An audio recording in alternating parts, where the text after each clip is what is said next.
Yo.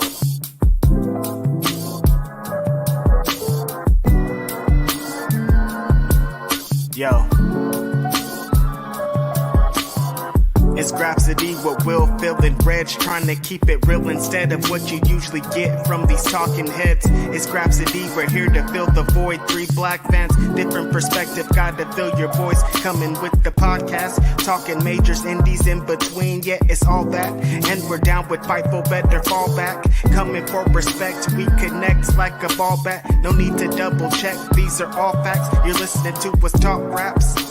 You're listening to us talk raps. Will, Phil, and Reg. Yeah, we're Grapsody, here to talk raps. Yeah, we're Grapsody, here to talk raps. Yo.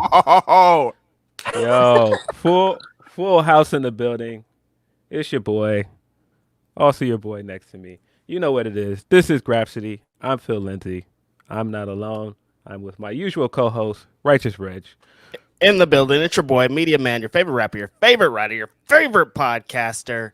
It's super lit today. Oh my goodness. The boys are back in town. I don't know why that's been stuck in my head so often. Such an old dumb song that white people love. But shout out to white people's songs because they are great for weddings and they are great for things like this. But today, man, we got an action-packed episode. We got too much wrestling to talk about. We couldn't even get all the topics in of all the topics that are going on in the wrestling world because so many things are happening. Impact just came last night. That really what messed me up is Impact was like, yo, here's all these crazy things going on. I was like, yo, what's Impact doing over here? It's wild. But today we got some super special guests for y'all. Who's excited about this, man? I'm super excited about this. This is a great mingling of the minds in the black wrestling space. Sat is extra black right now with his dashiki on. It's your black, yo. I'm blickety black from London, baby. From London, wrestle talking. It's crazy out here, man. Like the love that Sat showed to us before we came on the pod is like, man, legit is why Phil and I got into this space. Like everything you said is like why we were like, we gotta start hitting these people with this. So yeah, man, I'm just over the head top, man. But yeah, man, officially introduce our guest. You know our guy Andrew Thompson. He's been here before, man. Welcome as always, Andrew. Yeah, man, it's good to be back, man. It's good. First sight is hilarious, bro. It's good to see y'all, man. It's good to do my first podcast with Sat, of course, Reg and Phil. You know, we've been on the podcast ways before, man. It's good to see everybody, man. Sat, I'm loving the dashiki, brother. Loving the dashiki. I got to. When I got booked for this show, I was like, listen, man. when I get on, I'm gonna represent, and not even that, give flowers to these free fantastic guys in the field talking about wrestling. You guys, you're my heroes. You have to understand that. I know we want all the space together, but I enjoy hearing you guys. Phil Lindsay, one of the best analysts. The way he breaks down storylines. Sometimes be like, you know, I didn't think of that. No, seriously. Yeah. And sometimes I steal that for our show. I said it. I steal some points from the show. People stay stealing from us. We're not. It's not. Listen, it's not stealing if you state the sources. I say from Grapsody. I said I heard this in Grapsody, and then listen. I give you guys your flowers. Righteous Reg, brother, you brought in the list. You put me on so much black wrestlers. Because before then, I used to think there's like probably 5 black wrestlers in 1998. But nowadays, there's like a seriously. You know what I'm saying, brother? We come a long way. And I love what you do because it was Phil Lindsay on Twitter that introduced your list to me. And I was like, who's this guy? And I was like, okay, he raps as well. He's wearing a dashiki. This is when you used to have that profile picture of your dashiki. So now I'm following that, listen to a few of your songs, your music. And then Grapsody got announced, you know, Will and you guys. And I listened to your show now. And not even just that, Wrestling Daily, when you guys appeared on Wrestling Daily, because, you know, that used to be the show I was part of. I was like, this is going to be something special. And you guys have blown it out of the water. You guys are incredible. We need you. The culture needs you. You guys are one of the best podcasts, the best Once Upon a Time trios, but now tag team. You guys are incredible. Andrew Thompson, it was the Chris Hero interview you did that put me on to you. And I listened to your stuff. And I was like, this. Hey. At the time I said kid because you're now a lot older now. I was like, this guy has got it. Listen, that was a few years ago. I said, you've got it. You've got something incredible. Please do not give up. You're so great. You made me not want to do interviews. I was like, I don't need to do it.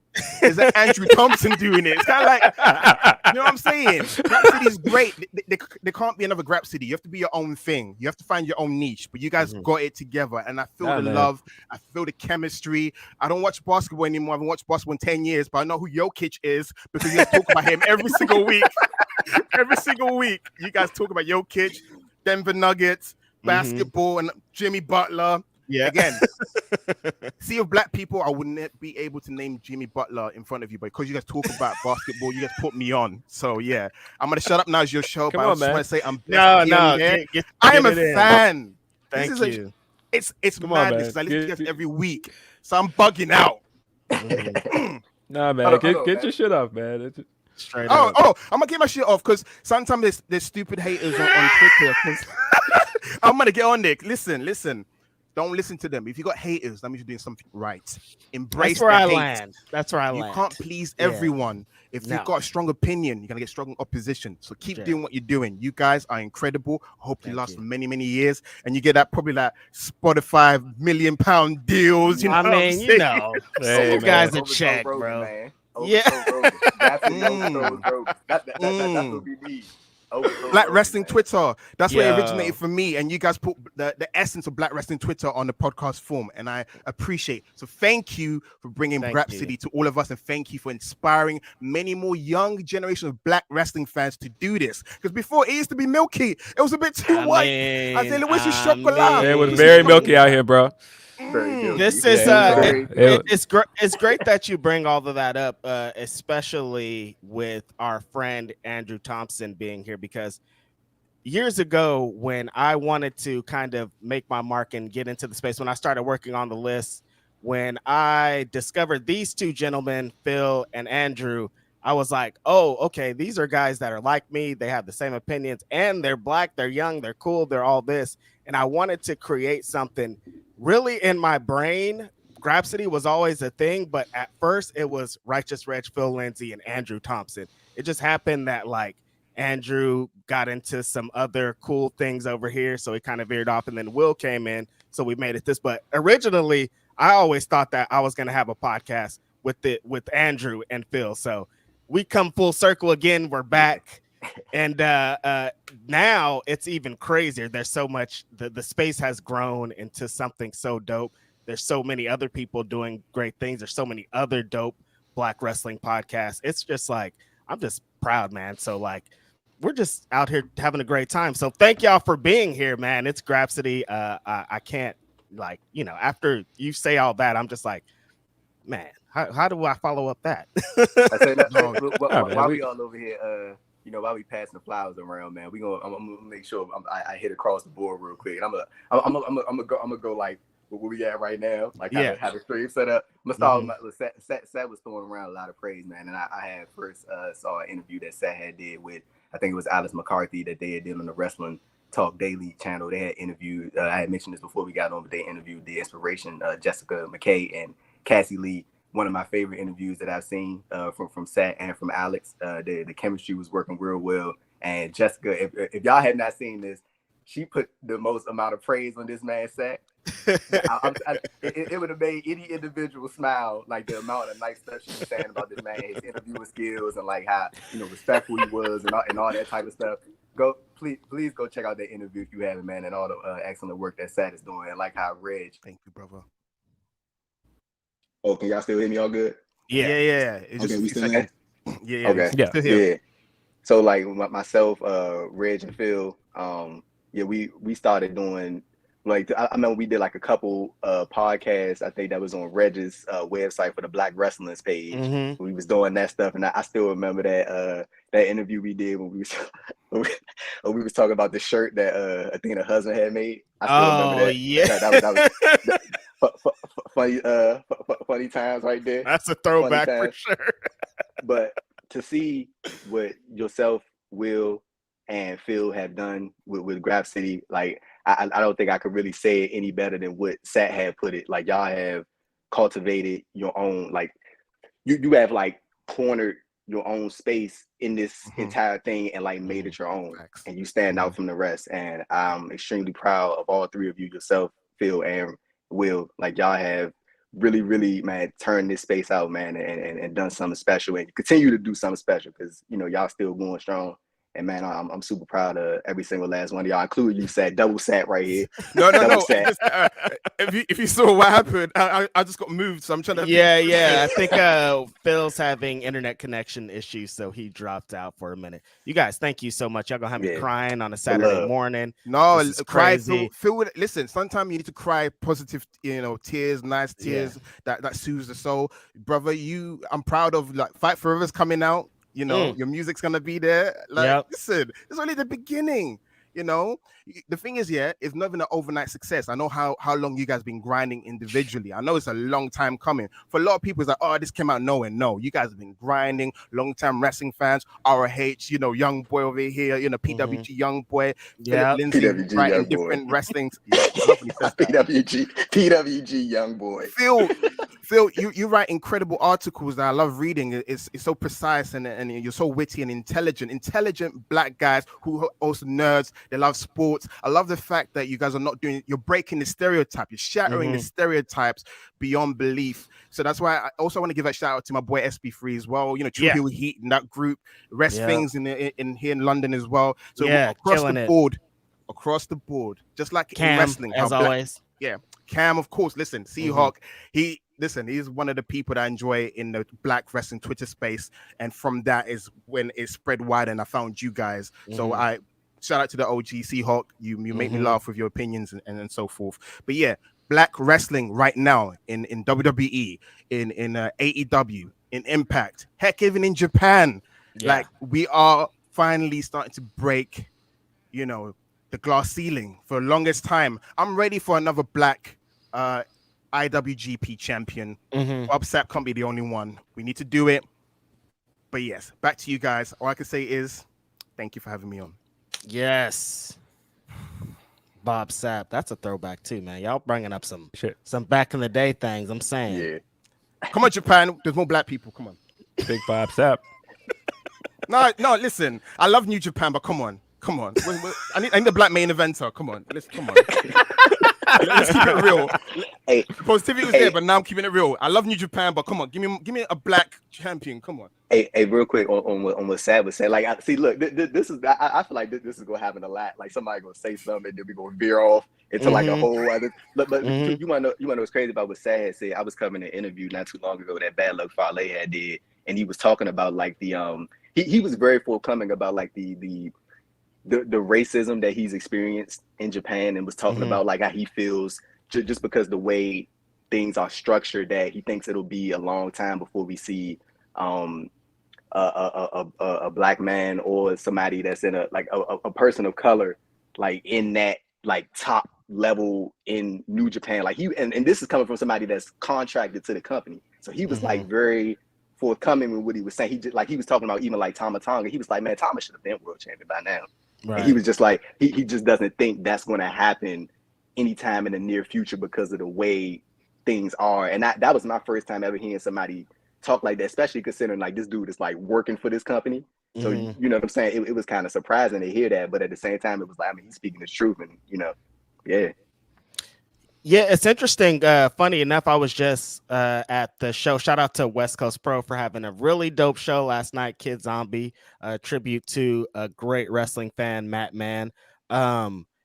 Kevin Knight versus Brian Keith was the match of the night. They totally blew it away. I mean, it was pretty expected. These two guys are incredible. But I got to have a long conversation with Kevin Knight, talk to him about a little bit about his run in the Best of the Super Juniors and just how amazing that was, and kind of like how a little bit of what you were saying here, kind of how the structure of everything runs. And he was saying, I guess it's changed a little bit, having like him. He was just the IWGP Junior Tag Team Champs. Leo Rush has been having a lot of really great stuff going on in there. And, of course, the things that Mercedes has came in and done and kind of changed the whole trajectory on women's wrestling in New Japan as a whole, but to do it as a black woman is even crazier. But, he was just saying that the thing for him was he was like, I really like he was like, you should come to Japan, you know, talking about you know, me and you know us coming to Japan. He's like, because I look in the crowd and there's never one time where I looked in the crowd and seen someone, you know, seen one of us. Yeah. And he's like, that would just be great to have one of these big, great matches and then to look in the crowd and to see somebody that looks like us out there. So I was like, you know, that's an interesting point. I've wanted to go to Japan for a long time and stuff like that. But there's guys like him and Leo where, you know, you go over there for 3 weeks. This is the only black person you might see for the next 3 weeks. So like how's the structure going to change? I understand why it's not going to change anytime soon because where are the black people? There ain't no black people. What's the representation? It's going to, you know, the society is going to probably have to start to change a little bit first before New Japan even starts considering it. Yeah, for sure. Are you back, Phil? Yes, no, maybe so. He here with us. He's here in spirit. He talking about Avatar. But no, just piggyback off what Reg was saying, like going back to that point. Yeah, Fale was just like it's hard for him to like envision like but right now, like just from when he was speaking, I think this interview was done like in March, and he was talking about like how it's just hard for him to envision a black man or anybody of like color in like as the world champion right now because of the culture in place. Right. And he was just like very, you know, he was very full. He was just like, you know, people can be like so used to just being like or just saying stuff that may not come off as racist to them, but like they don't understand that, you know, you are saying very offensive things. Yeah, like he was just like that's just from what he's experienced throughout his years in Japan. You know what I'm saying? So it was like real eye opening just to hear that from Fale. So what do you guys think it would take to change that? Do you think it's like a Mercedes thing? Because it took, like, for example, Willow winning, you know, that's a blessing in disguise, but it took someone like Mercedes to go to Japan to change the culture for women's wrestling in New Japan. So is it a case that you need a big star from the States, a black one, to go to Japan and do the same thing? Do you think that's what the blueprint is? Yeah, I think Mercedes is the start of it because she was such a big star. There hasn't been like a big main event star to kind of leave that system and do something like that in a long time, especially of her stature. You know, she's one of the biggest WWE women's wrestlers of all time. And for her to get out of there and go to New Japan, like we've seen it every time she's had a match. It's been a moment. Like there's a lot of talk. There's a lot of things going around it. I think we just need something like that. And you know, other stars too. The hard thing is like, how many of those do we even have? You know, who's a big enough black American wrestling star that could kind of change the trajectory over there? It'd have to be like Bobby Lashley or somebody like, you know what I mean? Like somebody of that stature for it to really change. And so I don't know, you know, how quickly that could happen.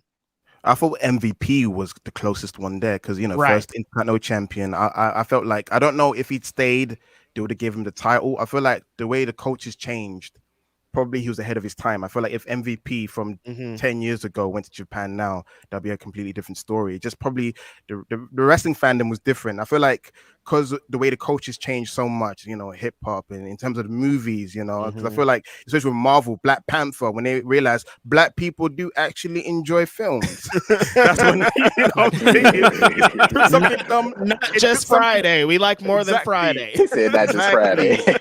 For real, as dumb as that sounds, it took something like the Black Panther film, or even for Asian people in Hollywood, rich, you know, crazy rich Asians, it takes something big to be like, oh, you guys got money like that. Okay, let's cater to them. So in terms of what you're saying right now, Mercedes is what we're saying right now. We're in history. We're watching change happen in Japan. Because back in the days, you're talking about the old days of when Japanese women's wrestling, Joshi women were doing domes and so forth, and then it seemed archaic. It seemed like 20 years removed, that will never happen again. But someone like Mercedes is like the little seed, and then it's gonna grow from that. And then I'm hoping a black wrestler. But I know we got like Kevin Knight. He's doing well. He eventually may get there. And then Fred Rosser, I want to give a shout out to Fred Rosser. He's been doing it. I got worried when he left WWE. I was like, is he gonna be one of those guys that might go to NWA or become irrelevant? Who knows? But he's done well for himself. No, let's keep it honest.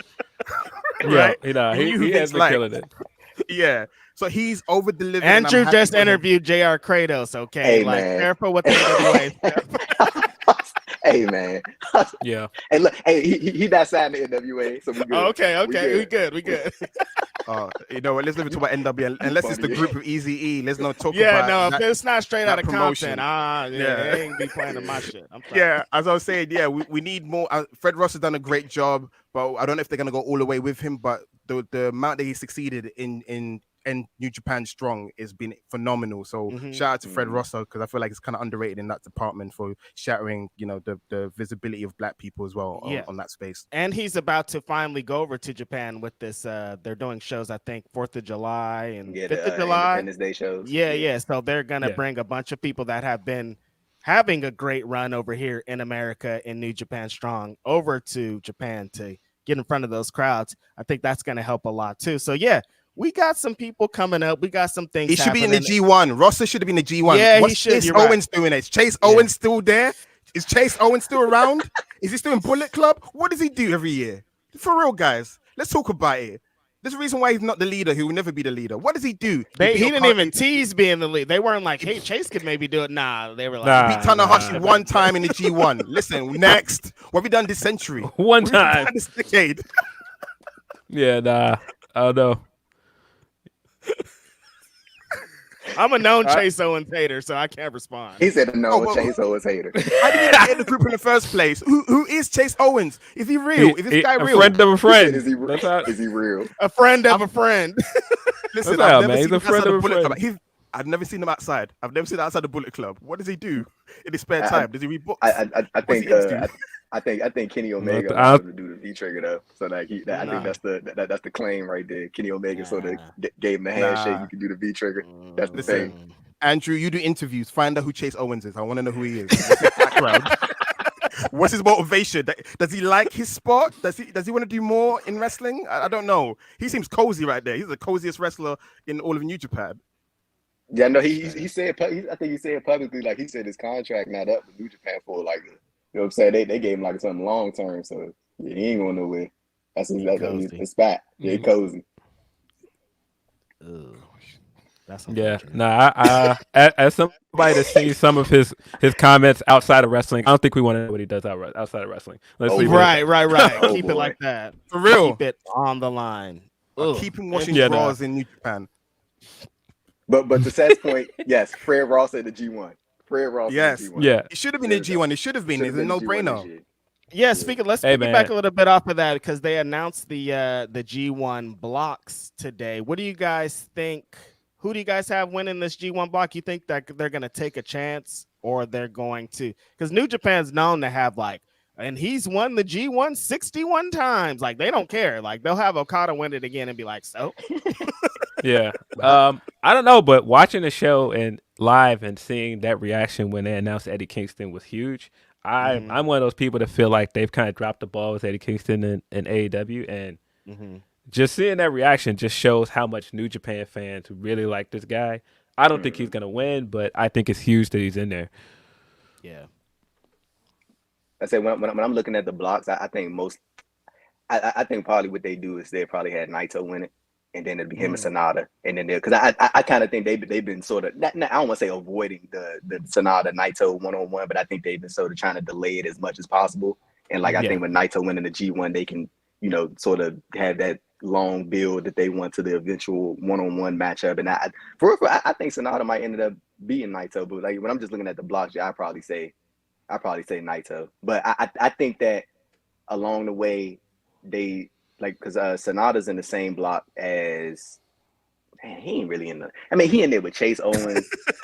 Exactly. He in there with, damn, he ain't really in there. he in there with Hikuleo, Renarita, Shota Umino, Yoda Tsuji, Gabe Kidd, and Kaito Kiyomiya from Noah. So, you know, but I was hoping that, you know, but when they first announced the blocks, that probably Eddie Kingston was going to be in the same block as Sonata, because, you know, you beat the champion, you get the title match, and then, you know, you could do something later down the line. But Right. You know, but yeah, I think it's gonna be Naito winning the G1, and then they probably gonna run him and Sonata for the old LIJ foes, you know, mixing in there. Yeah, probably right.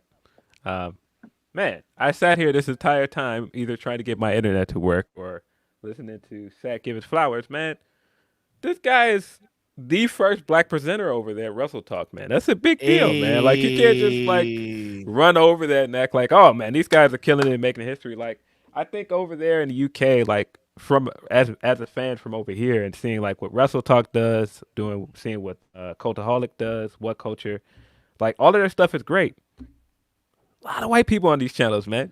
And that's not a knock on them, because I do like what they do. We just put over like how much I like Simon Miller last week, but yeah, like I said, we don't see a lot of black people on those channels. So getting to see you over there is dope, man, and that is a big move for you.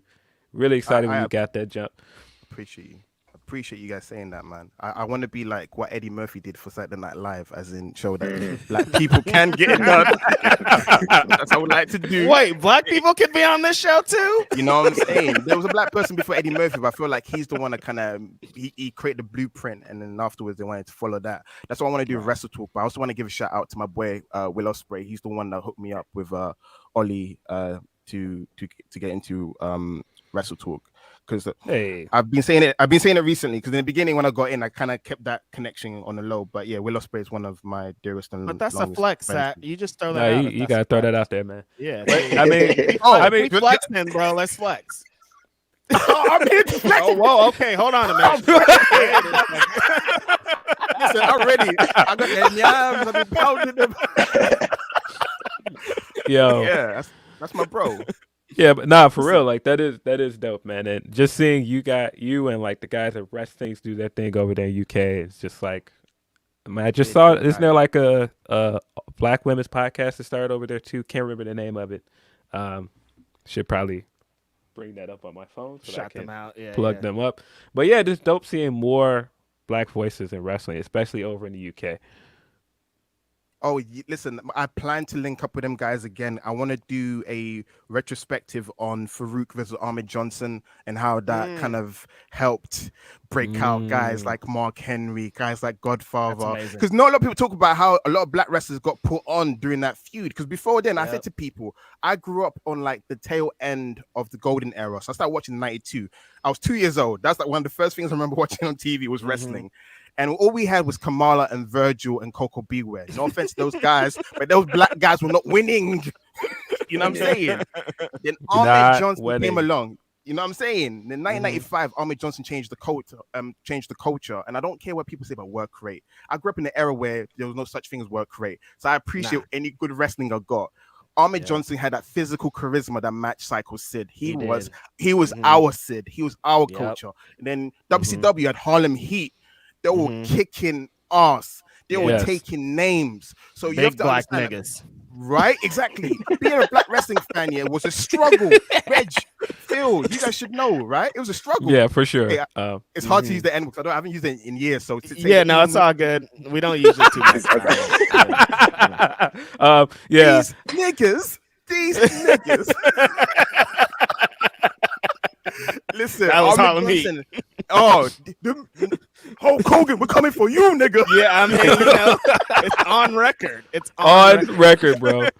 For real. Listen, Harlem Heat, Ahmed Johnson, for me, because I was 5 years old, I was happy to see some black representation. Because up until then, I was just seeing a lot of black wrestlers lose. So I want to talk about that feud. I'm going to link up with the Rest Things guys and another guy called Skillet and Knowledge. So hopefully, because we got Black History Month in October, our UK Black History Month, we're hoping to upload it then. So I'm gonna get on it to film something with them and give flowers to black wrestling as well. And I mean that's the blackest feud ever. I mean, Ron Simmons came on talking about eating collard greens with his hands. So I mean you can't get blacker than Uncle Tom. I was a kid, I didn't know who Uncle Tom was, but he called Ahmed Uncle Tom. I was like, what?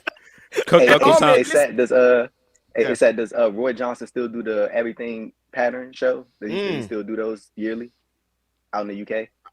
I'm not too sure because I don't watch TV like that anymore. Oh so yeah, no, I I don't know. think I think they might have did it this year already, Drew. I For real? know that he was talking about it. I saw some tweets maybe like 4 or 5 weeks ago, and I think they might have done it or they're doing it. So I Okay. think I think the tradition is continuing over there. You should find out about that. Sat, it's called Everything Pattern. It's essentially like their like black wrestling show. The Yeah. first one was great. It ended with the big giant, all the wrestlers doing the electric slide in the ring. I mean, can't get I darker appreciate than you that. pointing out Everything Pattern. This is I'm Yeah. right now on my notes. Yes, Yeah. in there.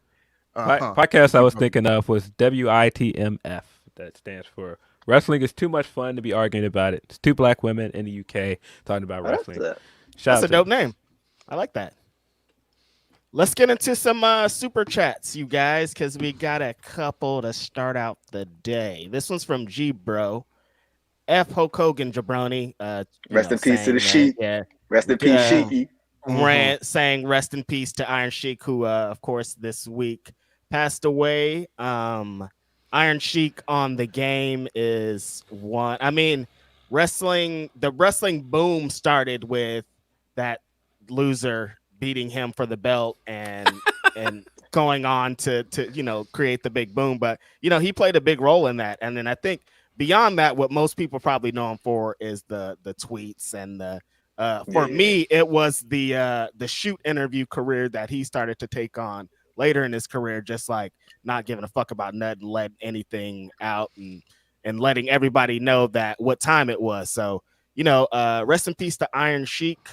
One of the when we were coming up in the 90s, he was one of those names that people would talk about as like because he was one of the baddest heels in the world. So it's a big thing. A lot of pro wrestlers these days have been passing away in his generation. So it's unfortunate.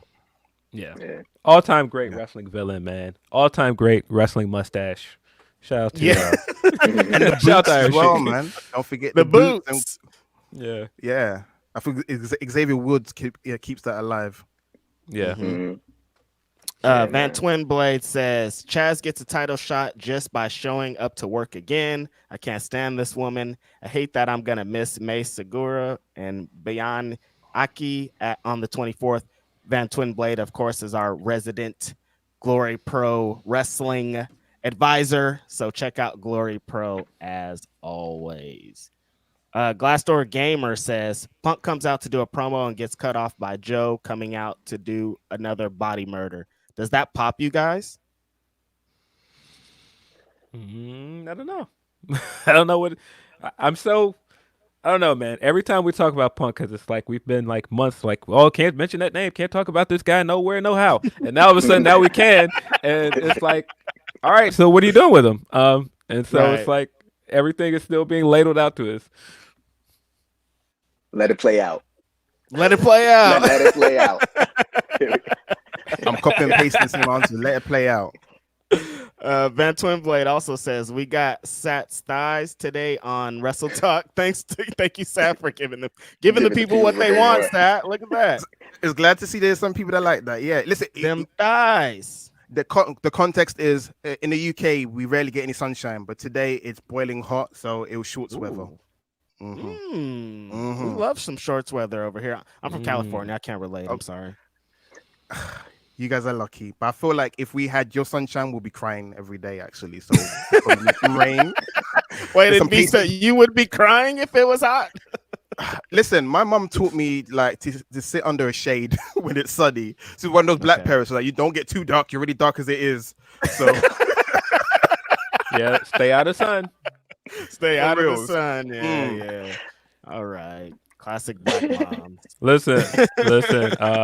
For black, for our... Here we go. He back. He back. Yeah, brother. He back. Dropped out, Phil. We missed your point. It's your time on the podium. Stream, y'all ain't letting them be great. Huh? Oh no, I was saying let me be great. That's a black mom. They ain't let them be.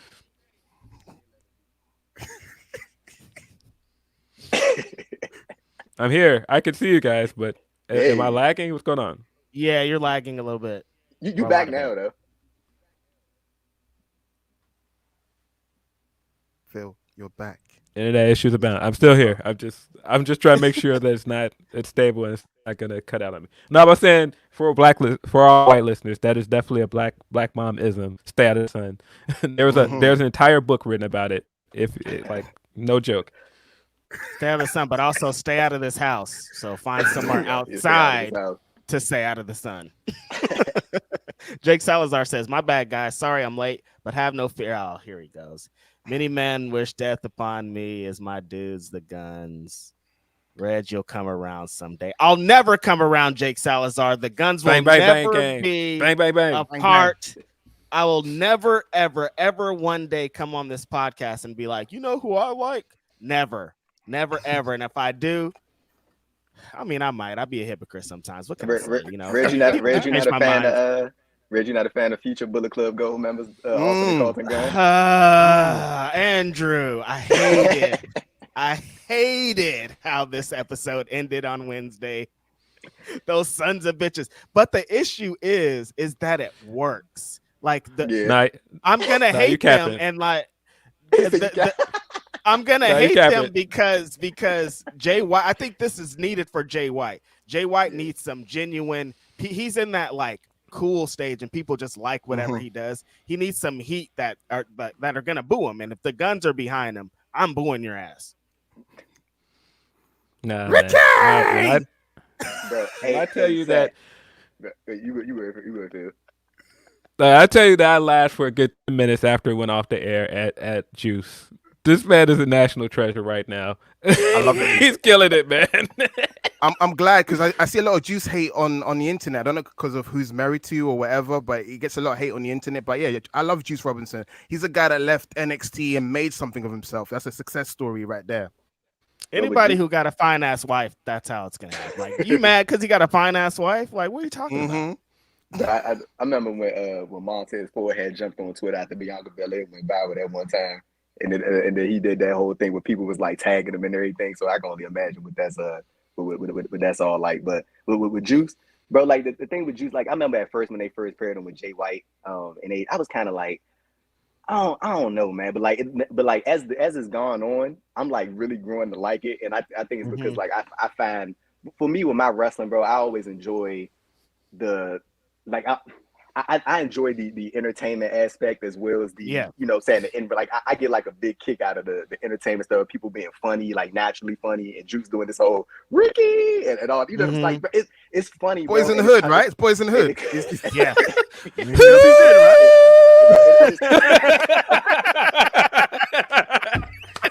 That's my thing. Ricky, I was thinking back, right?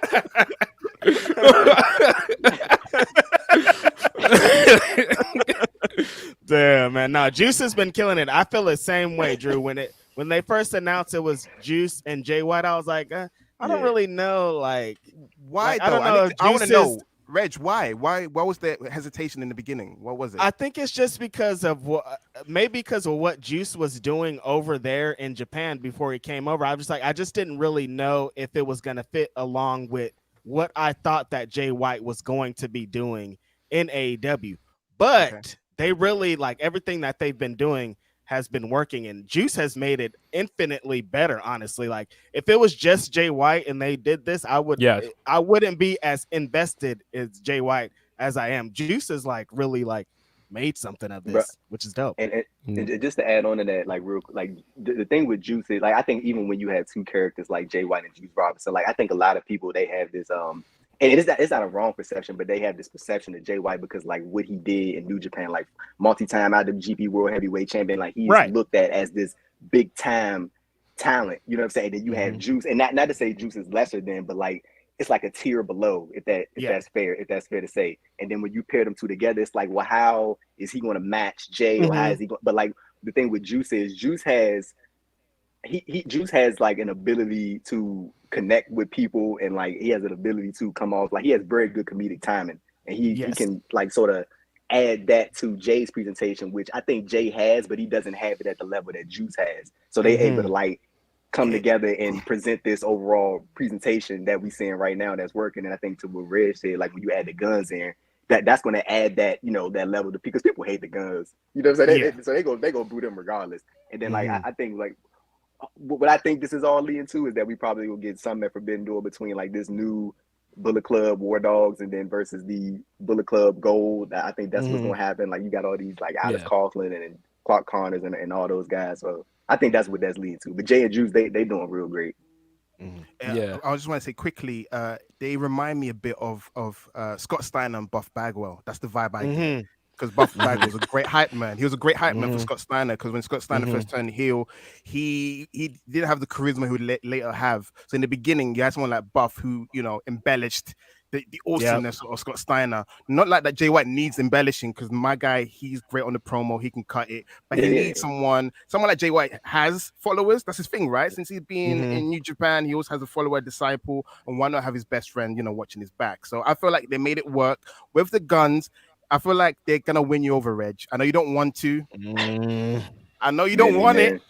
No, forget that music. forget the song. I feel like Tony Khan finally found a home for the guns, and I feel like they're gonna do well in that setting. They're gonna live out their dream of being their dad circa 1998. Yeah, that's why they work there. I feel like they have a connection to the clique. They have some claim to be able to throw up Too Sweet. They work, and their names. That's a good call. That's a good call. Yeah. I don't. We're outside, baby. Come on. We're outside, baby. Come on, man. Yeah. We're out here. Bullet Club Gold, baby. Bang, bang, bang, gang. Come on. We're outside. I like the group, but the name putting gold on it kind of like, I don't know. It's not. Nah, it made it funny last week when Jay was like, "Nah, you don't want to be a gold member?" I was like, "Nah." Yeah. I see. Jake Salazar also says, "Man, I know Phil got PTSD right now. He saw Charlotte come out and started screaming at the TV because he knows what's about to happen." It's unfortunate too, because like all the talk has been, everybody's already forgot about Asuka, because all the tweets were like, "Well, this is about to lead to Charlotte and Bianca." I'm like, but what about Asuka? Where's Asuka in this situation? Hey, let me tell you what they think of Asuka. This is Asuka, the WWE. We need an emergency glass break, Asuka. So somebody gets sidelined, glass break, Asuka. Yeah. Like it seems like Asuka is always like the placeholder to get the point A to point C. Like, but they need like a hurdle to get there, so they just slap Asuka in there. That's always how it seems like. But Phil, what you thinking, Phil? What you thinking? We might as well let's get into it. Let's get into this. Oh no. Let's get into it. So I think the belt itself looks cool, and I was expecting to hate it because like soon as they like had the I don't know why they always come out there with the drape over it. You could see the design under the drape. And so when they pulled the drape back over it, I was like, oh, it actually looks good with the white strap. I don't know. I think for some reason that really bright gold like really stands out against that black belt, and it just looks weird to me. It looks better with the white strap. I don't know why, but I was like, no, this looks great. And I was like, yeah, strap up our queen, man. Empress of Tomorrow. Let's get this going. As soon as they did it, we're hitting the techno music. I was like, no. It never fails, though. No, it never fails. I was like, listen, I had too much fun in Vegas, man. Night of Champions went my way. People were all sending me the tweets like, nah, this is Phil's day. Don't do this to me, WWE. Do not have her beat Asuka again. Don't do it. And I at first I was like, all right, well, this is probably just a match right before the pay-per-view. It's fine. Then they announced it's the day before the pay-per-view, and I was like, no, this is feeling a lot like WrestleMania again. Don't do this. The issue is they'll use Charlotte for a briefcase cash-in also. Yes. That's what also scares me. You know what I mean? That's what immediately scared me, because they've done this with Charlotte a few times where they know that fans don't want to see Charlotte as champion. So they'll go, who is somebody we can have somebody cash in on, and it'll get a cheer? Charlotte. And so I'm like, please don't do this, WWE. Don't do it. They might be doing it. They're gonna do it. They're gonna do it. Come on, man. Don't do Asuka like this, man.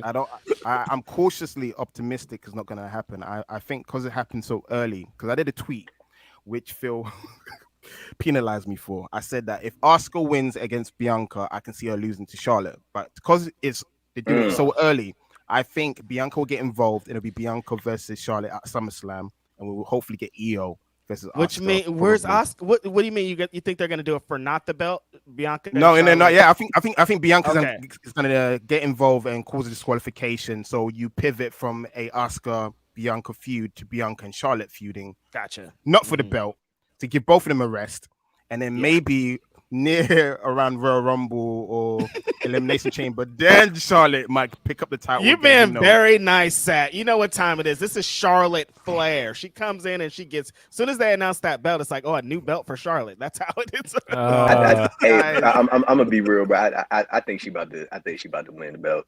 I think she about to win. No, Big yeah, Char. I'm hearing that. I assume it's because she's got history. I think because of the trope that, Charlotte's white privilege always gets her somewhere. Teflon Donna. Her and Brock Teflon Lesnar, Donna. same gimmick.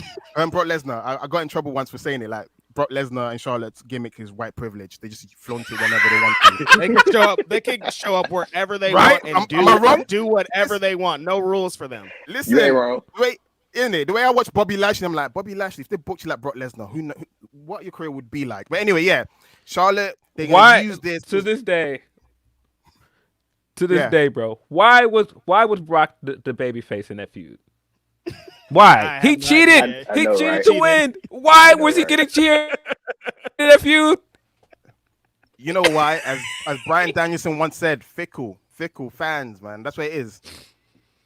Listen, yeah, like I was saying, I think they're using the Charlotte trope that Charlotte always wins. And I think they're gonna like do a swerve where, you have Bianca interfering just as Charlotte's about to win. Or the visuals, victory. So they're still gonna screw with Asuka's stuff. Of course, she has to be saved by. See, like the thing, Charlotte. Yeah. The thing about that is though, it's like, I could get on board with that, but see, the thing is, when it's against Asuka, Charlotte always wins. Like it's always again. Like even back in she ended her streak, and then I remember when Asuka had won the belt at TLC 2018, and then they went and they took the title offer like right before WrestleMania when it was supposed to be her, Mandy, and Sonya in that triple threat at Mania that they canceled to put the belt on Charlotte so they could have the double titles in the main event. Like it's always Charlotte that goes over Asuka, and like I feel like WWE, if you were to ask like the powers that be about this, they would try to play it off as like this is some long story that they trying to tell. That's what I was gonna say. Maybe they're telling the story that Asuka's gonna win this time, Drew. Yeah. I don't know. I'm hoping if it happens, Asuka wins. Let's toast it up, man, because it's been a long time coming. Man. I'm worried. They don't give her a lot of clean wins. And I feel like if she does win this, it's probably going to be because Bianca is going to step in, of course, and interfere. But I am immediately afraid because as soon as the new belt shows up, we know what time it is. Charlotte has to show up and get her title. Cue up Big Charlotte's music, man. She's ready. She's out here. They're like, oh, Charlotte was like, new belt. I'm coming into work on Friday. She said it. She's the line. She created the line. Allegedly. And she got it. And she got a great pop. I think the good thing they're doing with Charlotte, I think somebody back there, maybe it's Charlotte, somebody realized like, man, I'm kind of overexposed here. Let's not be on TV as much. Give people a chance to miss me. So when I come back for the big matches, then I'll get cheered. And it's working. It works. Don't beat Asuka, please. Don't beat Asuka. and also the thing, yeah. You go ahead. I would say she's a horrible babyface. She's a horrible babyface. Always. I never like it. I never ever like it. I'm a fan of Ashley Flair, the person behind the character, but the character of Charlotte, man, they've never got it right. She should always be a heel. She's just better as a heel. Yes, natural. I say the thing that I think might end up happening within this is that because I think where they ultimately want to get to, like I know a lot of people was like Bianca Rhea. But I think they might be going Bianca Charlotte. That might be the main thing that they're going to. Because like Bianca said in a lot of interviews, like she's beaten all the horsewomen except for Charlotte. Charlotte's the only one she hasn't beaten yet. So I think that's where they might be leaning towards. And the thing that I think is going to happen is Asuka is going to be the third person in the story that's going to include Charlotte and Bianca. Like she's going to be third on the totem pole. Oh, It's going to be either Oscar and Charlotte. I mean, it's going to be either Bianca and Charlotte at number 1, number 2, and then Austin's going to be the third person. But she's just going to have the championship. That's the thing. Right. So Phil said it in the past. Oscar never gets a point of view. No one knows what Oscar's motivation is, how she's feeling. She's always in feuds where you never know what's going on. Always second fiddle in every feud, even when she's champion. I hate it. But yeah, I hope that you're right. Hopefully that this is leading to Bianca Charlotte, and hopefully this is leading to Asuka EO. They have to go with Asuka EO at this point. Man. They're getting too much buzz around this, and immediately when you said that the only 4 horsemen she hasn't beaten, I'm just thinking like Bianca's backstage, like I'm gonna get this Charlotte match, and then like somewhere in the wind, like you can hear Sasha doing the evil laugh, ha ha ha ha. Like nobody beats Charlotte. Nobody beats Charlotte. Even if you beat Charlotte, you don't beat Charlotte. She's still gonna somehow come out on top in the end. Yeah, nobody beats Charlotte. What are you thinking? Like, come on. Nobody beats the Charlotte. She's Ric Flair's daughter. The Charlotte. Come on, bro. But the belt looks nice. I do like the women's championship. I do like that on SmackDown they tied a bunch of loose ends that have been needed to be untied. Also on speaking of championships, the women's tag team championships are going to seemingly be merged with the NXT women's tag team championships, something that's been a long time coming because merge those belts. Why are you doing this? Ela and Alba came out to do a promo and were interrupted by Shayna and awful promo Ronda Rousey to talk about. just let Shayna do the talking. She like holds the mic like all the way down. Like you could like barely hear what Ronda's saying when she talks. Ronda's a real person. She talks like a real person. Yeah, not everyday promo. When I saw that every time she does like a stream and she's playing video games, she's like naturally funny. She's great. She's charismatic. Where is that person when she gets on TV? Nerves, maybe she's one of those people that your personality just leaves your body when you're in front of a crowd. I think it's nerves, man. Maybe she's not used to it, even though how many years she's been doing it now. But I feel like I think you're right, Seth. I think you're right. I don't think it's nerves. I think she's the type of person that when she's annoyed and she doesn't want to be bothered, it's very clear. And I think that she has been annoyed with the fans since they booed. No, I think she was very happy to be there first when she was getting the good reactions. But when they booed her, she was like, nah, enough of this. Like, I want to be a heel. I don't want to be cheered by these people. I hate these people. I'm out of here. She got booed in UFC towards the end. You want to know what's funny? Like what Reg had said about like the reaction that she like talking about like the streams and stuff. Like she had said on one of those streams, like she wanted when she came. Y'all remember when she came back in the 2022 Royal Rumble? She had like the mean look in her face. Like, I was there. It was awful.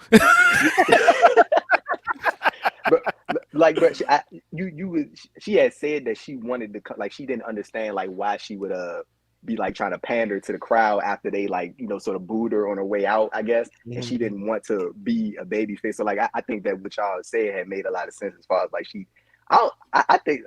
but she's essentially a heel right now. So I mean, where's the personality? Like where's the she doesn't even have a heel personality. It's still the same boring and then we're gonna fight you guys. That makes her a heel. The fact she refused to pander, that makes her a heel. You're not meant to like her. She's not a cool heel. She just doesn't give a crap. What was she even talking about though? Because Shayna's points all made sense. Like, hey, I'm the reason these two belts exist. And then Ronda chimed in with like, yeah, because when you've ran out of time, you're hungry. It's like, what? What? What are you talking about? Sit over there in the corner, Ronda. I got this. That's what Shayna should have said. She's trying to cook, guys. Just let her cook. Yeah, but I don't know, man. And I like them as a tag team, though. I do. It's just. I mean, merging the belts is where we're landing here. Is something that should have happened a long time ago, and hopefully, we're crossing our fingers. This will lead to them actually caring about women's tag team championships. We're all crossing our fingers. Yeah. I'm not. I have zero hope, but I think that the merging the belts is a sign. I mean, that and Melo being on SmackDown last night, and we got that Nick Khan quote. I think they're definitely going back to NXT being its own brand again. I like it. I thought the Melo thing last night was pretty dope. They made him look like a big star. He got a big pop when they announced him. Like, all of it was really dope. Really dope. I was surprised by that. Yeah. You think we're getting NXT or Survivor Series again? I hope not. I don't want brand warfare. Because I do not want to see Seth Rollins and Roman Reigns at Survivor Series at all. If they're gonna just do Roman beats his ass. If you're gonna do that, I've said time and time again, that's a WrestleMania match. I don't think you should waste that match at Survivor Series. Now, selfishly, I'm wondering like where Survivor Series going to be this year because they haven't announced the Chicago show. They haven't announced any of that. Now, if they want to do Roman versus Rollins in Chicago, I'm not going to say no to that. Then you're with it. You selfish son of a gun. But I don't know. But again, I don't know where Survivor Series is going to be. I don't know what the format is going to be. It would be interesting if they do something with NXT. I don't think they should do the exact same thing they did last time they did Survivor Series, which was also in Chicago. I don't know. Here we go. Let's get into a couple more super chats, y'all. This one's from Robert Aquatic. He says, I'm also late. Just wanted to say F the guns. Thanks, Rob. But I also got a bang with the Bang Bang Gang. Does sad, low energy finger guns. Bang Bang Gang. Yeah, okay. Jake Salazar also says, Phil, have we gotten our ish off about our boy and the main event of Collision? If not, let me know when that, because I have a few things I want to get off my chest. Yeah, it's coming, Jake. We're going to talk about. I don't know if you've seen my tweet, Jake, but I warned people ahead of time. And I said, look, man, you know what, man? I'm letting you guys have another week or so, man. I know people are still upset about the guy. People still want to complain about this press conference. Give me all about another week, man. by the 17th, I don't want to hear no more about this, man. I'm back in my bag. Yeah, I'm back in my bag. We're back on Punk vibes, man. Nah, I got 2 months to get y'all shit together. Good luck, Phil said. Get it together. Wrap it up with this. Wrap it up with the hate, man. Wrap it up, man. I'm not gonna bust anybody's chops just yet, but give me about a week. Man. Just wait till the 17th. My bad on y'all neck. Give me about a week, and I can feel it. I can feel it coursing it through my veins and coming up when they showed the commercial with him on it, because we haven't seen him on TV in 7 months, and so when they showed that commercial, I was like, nah, man, we got it. Nah, wrap it up. You can feel it in the air like Beanie Siegel. I see you. I got you.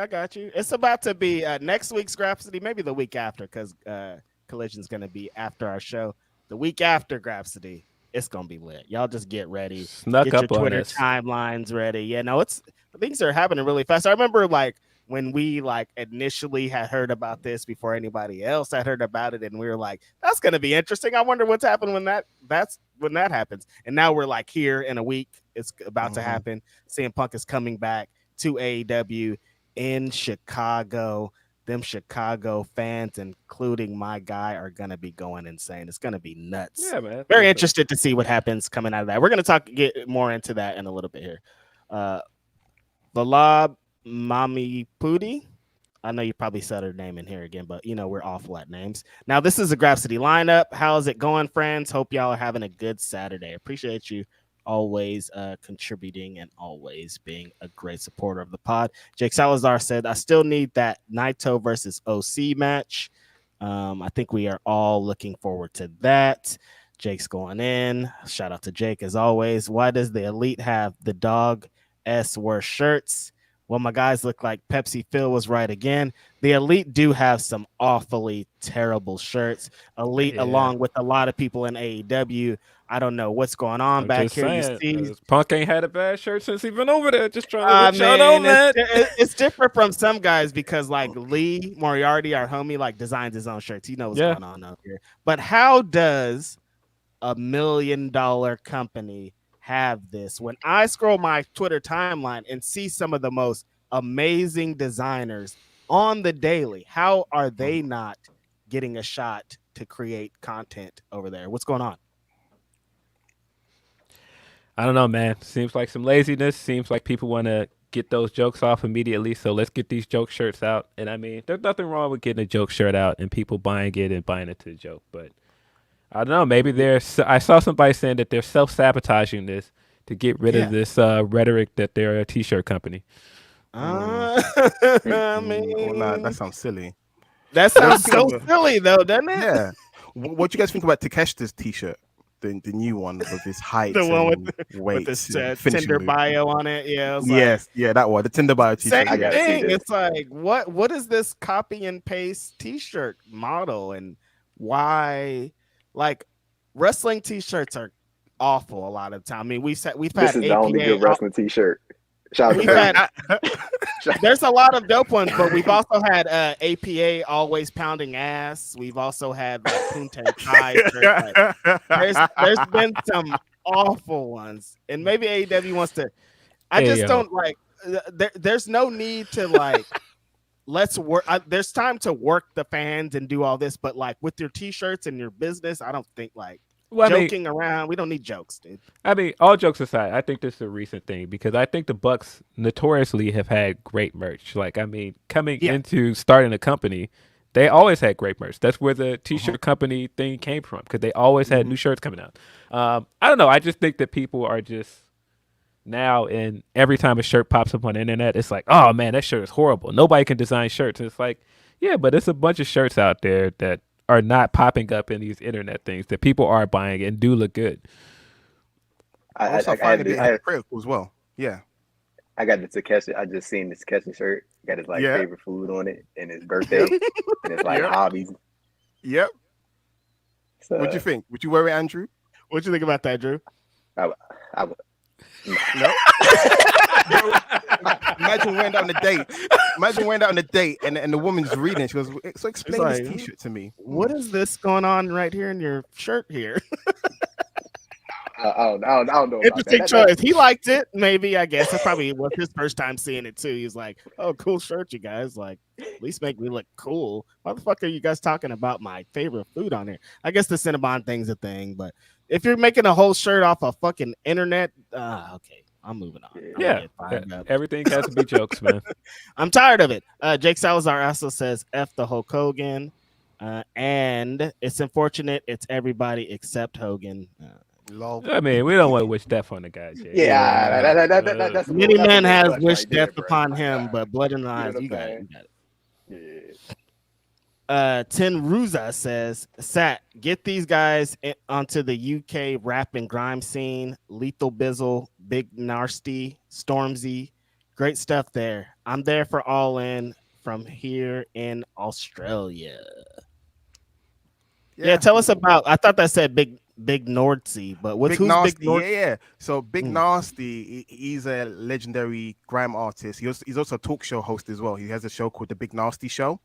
So he's known for, he's a big guy, he's got a big personality, a great laugh, and he also done a few documentaries as well. But you guys heard of Stormzy, right? You guys heard of Skepta, Stormzy, Dave. Yeah, those are the guys to check out. Let that be a gateway drug. If you like the sound of our English accent, rhyming poetry, then yes, listen to more stuff. That's what I can say. Big Shaq, does Big Shaq count?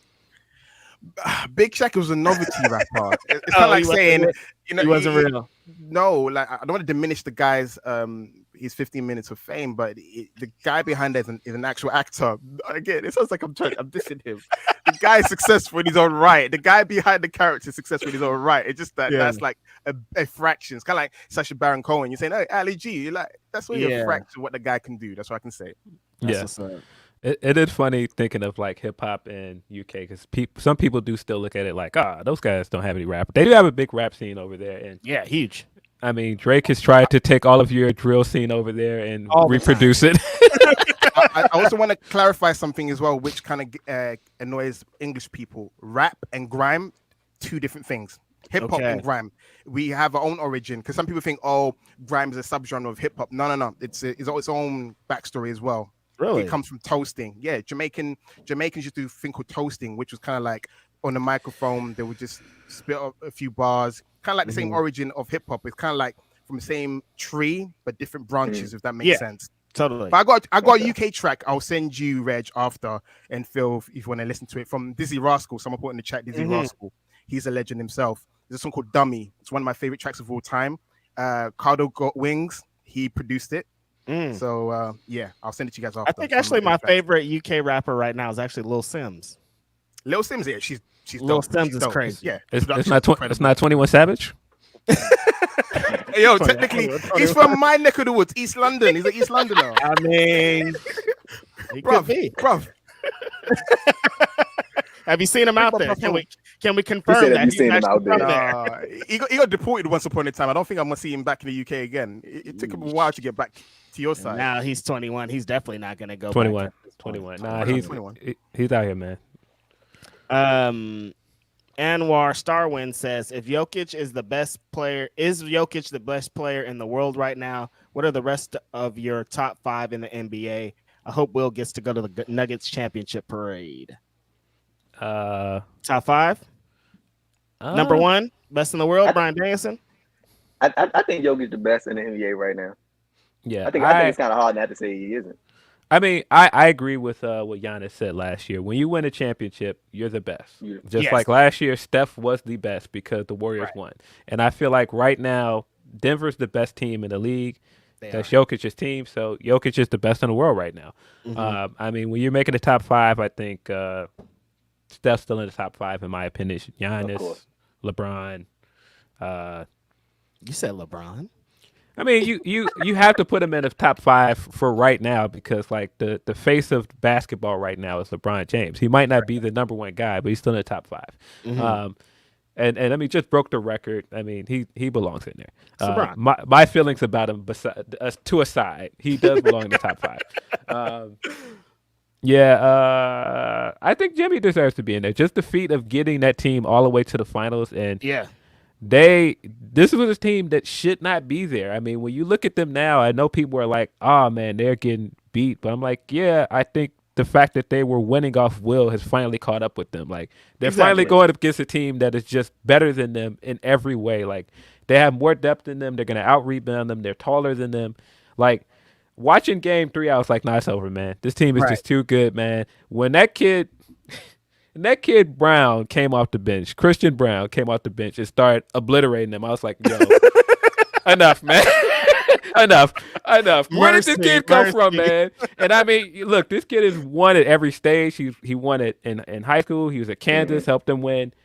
But, yo, I was like, where did this come from? He came in and like bodied up Jimmy and got that layup. I was like, yo, enough, man. It's over. Denver's winning the series. I think it's over Monday. I called Denver in 5, but I think it's really over in 5. Denver, I think we talked about this. We knew it was going to be a Brock Lesnar 8 F5s in a row for Miami because the Nuggets are just bigger, stronger, faster, all the things. They came prepared for this. They were training like robots in their facility. Like, they knew that what was going to go down here.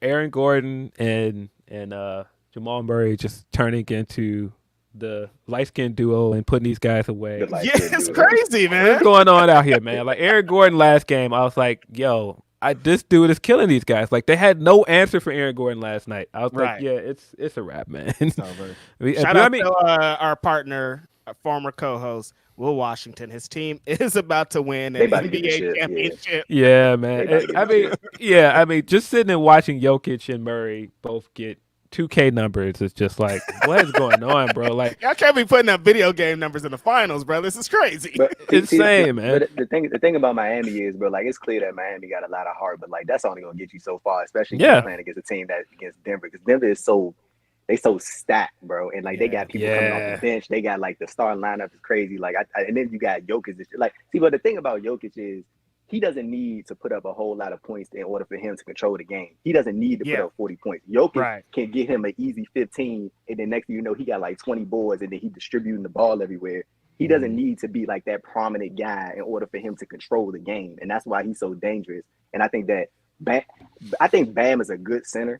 Like he's a really good center, but like Jokic, man, I feel like Jokic just understand the game like just a little bit different than Bam. Like, you know, it's like just two different. Bam has been playing great this series, but he has Bam last night, bro. That flop was disgusting, bro. Oh, what was that? That flop was disgusting, bro. Flop. That was awful. Hey, man, you got to start going through the Rolodex when it's going bad for your team, man. I might as well try this. I don't know. It almost helped them because they almost got their little comeback off of it, but nah, that was nasty. While we on basketball, bro, I gotta say this, right? There's one person that I need to stop talking in the NBA. I need Damian Lillard to stop. Like, bro, What Dame did? All this like, oh, I miss the loyalty and like, oh, I would never like, and all, like the thing about Dame is he like even when he went on that podcast and he was like, if Miami win the championship, I ain't going to Miami. I'm like, bro, I feel like Portland, they need to move on. It's time to move Dame, move him to LA, move him to wherever. Like it's time to break that up. Come to the Warriors. Come back home, Dame. Come home to Oakland, big dog. Go to Oakland. Go to Philly. Go to man. Like I feel like, bro, y'all are at what year 11 with Dame. Yeah. You ain't got nothing to show for it. You're not gonna win the championship over there, Dame. Like, come on. You have nothing to show for, bro. Move on. Start over. You got Anthony Simons on the back end, young and ready to go. Move on, bro. I thought you was about to get into some other basketball talk because there's been some. It's been very busy. John Morant and Zion Williamson. Oh my god. Yo, Zion. Zion out here wilding, bro. Zion is in the streets. Whoever made that meme of Zion saying that when he did his baby announcement, homegirl basically came out like Austin when Triple H was out there like, no, shut the music off. Shut that shit down. Cut that stupid music off. That was the most surprising thing about me is this is not surprising. Like an NBA player, a 22-year-old millionaire that could have anything in the world is messing around with a whole bunch of women. Ain't nobody surprised about this. Like this is like the most normal thing he's doing. He need to keep his circle tight though, man. He got to get some NDAs at least. Yeah, man, because too much stuff is leaking out there, man. You gotta fill those holes, bro. It's too much information getting out there, man. He's filling some holes for sure, big guy. Bro, did y'all see the PR team? The Pelicans, they was going because they said Zion donated like $250,000 to like the children and stuff. I was like, yeah, I see that. PR, his daddy came out like, my son's a good son. Yeah, I bet he is, man. He's still that doesn't change him being in these streets. Bro, I saw one of the tweets. Somebody, I had just pulled this up. Somebody said that he be going to these porn conventions dressed like Inspector Gadget. Talking about. My man's man. Zion gotta chill out, man. Ooh, just get some NDAs, bro. That's it. We want as long we don't have to hear about it. You can stay in these streets, but we don't have to hear about every single thing that happens. That was a funny optic though of going to sleep that night and seeing homegirl still going in on him, calling him a fat fuck and all this other stuff, and then get up the next morning and you see him like standing in front of a crowd of kids with a check. Dad, get the big check. We're going to school. Hey, bro. What can I do to crazy, help man? He said with his team, like, what can we do to fix this? Hey, donate money to the kids. That's very easy. We can get that done. I mean, it was like the next day. It happened instantly. It was funny because like you had the Pelicans pushing it out, the NBA was pushing it out, everybody was they was like, we not gonna act like we're forget all that. Like we're just gonna move right past all this drama that's going on Twitter. Jeez, how many games y'all think he gonna hit y'all with? They're saying like 30 something right now. I'm assuming that's probably about it, like 30. Yeah, I was gonna say like 30 to 50 or something like that. 50 games is a lot. Whoever was on his team that came up with that toy gun excuse, they need to be fired immediately. That is wild, you guys. Y'all had all this time to come up with the greatest excuse. Anything ever. Toy gun. What is these grown niggas gonna be doing with a toy gun in their car? Come on, bro. He should be suspended for the whole season for that if it's a toy gun. For real. That's the best y'all could come up with. Like y'all sat down and strategized this and y'all was like, let's just say it's a toy gun. Oh yeah, that's worked. Let's send that out. Bro. Yeah, nah, that toy gun thing was crazy. Are we ready to get that pack watch going, by the way? Are we ready to get that Chris Paul pack in there, man? I think it's time, man. Hey, let my man live, man. His kid has to deal with being bullied because her dad sucks. Bro, oh my. Yeah, I cried. I cried laughing. Bully. We'll say his daughter Bully was probably going crazy when she saw that man got waved. I cried laughing. Man. For context for people that did not see this, Chris Paul did an interview. This was before all the news came out about his like free agency and everything the other day. And he was like, yeah, it's crazy out here. You know, this kid was talking reckless to my daughter at school and saying, man, your dad's never going to win a championship. Yeah. And I know he was supposed to be like, this is supposed to be the sympathetic moment. Yeah. But I was like rolling on the floor laughing at this. I was like, nah, that is hilarious. Nah, his daughter coming home and being like, Dad, all the kids in school think you're trash and you're never going to win a championship. Could you imagine? Nah, that was really funny, man. It immediately reminded me of the Childish Gambino or Donald Glover stand up where he's like, nah, that's why your mom's in a fucking wheelchair. Like, yo, you can say that? I don't think you can say that. Go ahead, bro. Chris Paul, I'm gonna say this real quick about Chris Paul though. Mm-hmm. I think this could be a hot take. They probably gonna cook me for this. Oh, but hot take. If Chris Paul were to join the Milwaukee Bucks, they win in the championship next year. That's all I'm saying.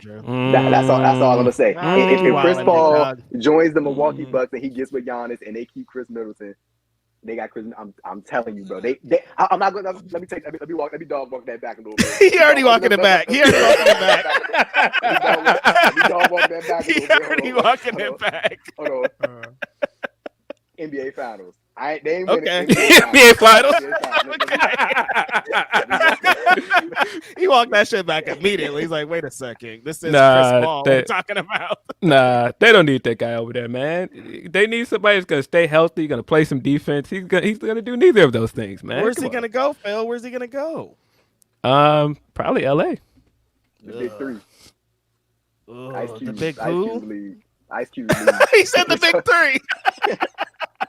No, Dwight Howard trying to get him to come to Taiwan or wherever he got did you see that? Yo, stop. They asked that man to take a 65% pay cut. Yeah, I did see that, and man, I just saw a video of a month ago of him saying all these people to come over here to Taiwan for that.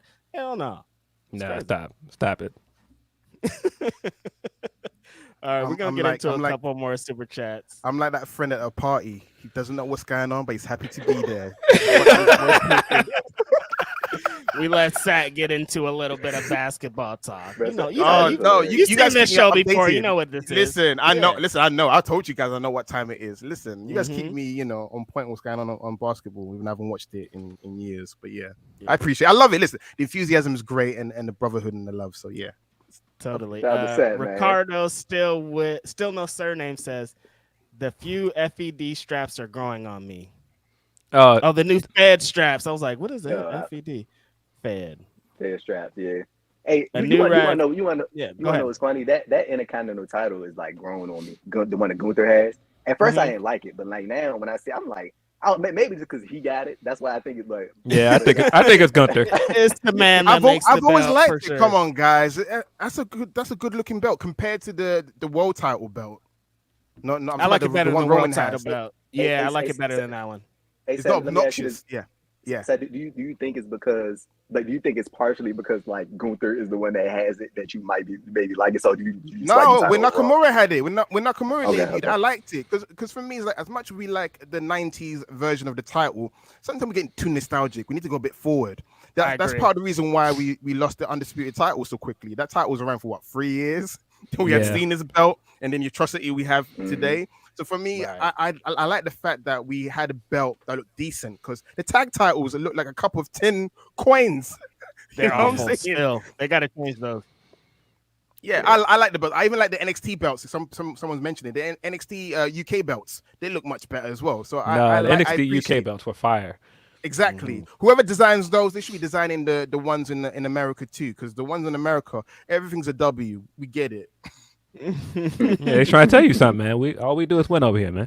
Everything's a big dub over here, dog. That's all we do. All we do is get dubs and give. That's the brand. That's look at the brand. Look at the branding. Make it bigger. I want it on the straps. Fired. That sounds exactly how those title meetings have went. New Reg says hype for Okada versus Bryan. Okada audience doing yes chance after his promo. I had tears of joy when Dragon wrestles in Japan. It will be a huge deal. Hey, bro, when the audience started doing the yes chants after, bro, I was like, oh my god, bro, like We lit. We are it's super up, lit. It's Yeah. up, man. bro. It's crazy. That's about. We're gonna get into that very soon. Here. Okay, cool. No, but I was about to say, but it was crazy. Like, cause I think everybody was wondering, cause I was like, bro, why? What is? I was like, is Brian hurt or something like that? Cause like he wasn't wrestling for a long time. I was like, there's something wrong with him, and like they never said anything. And then once I saw him pop up on the screen, I was like, oh, that's why. Tony must have been like, brother, you ain't touching a mat, you ain't touching nothing. No, he told everybody in the set, don't touch Brian, don't look at him.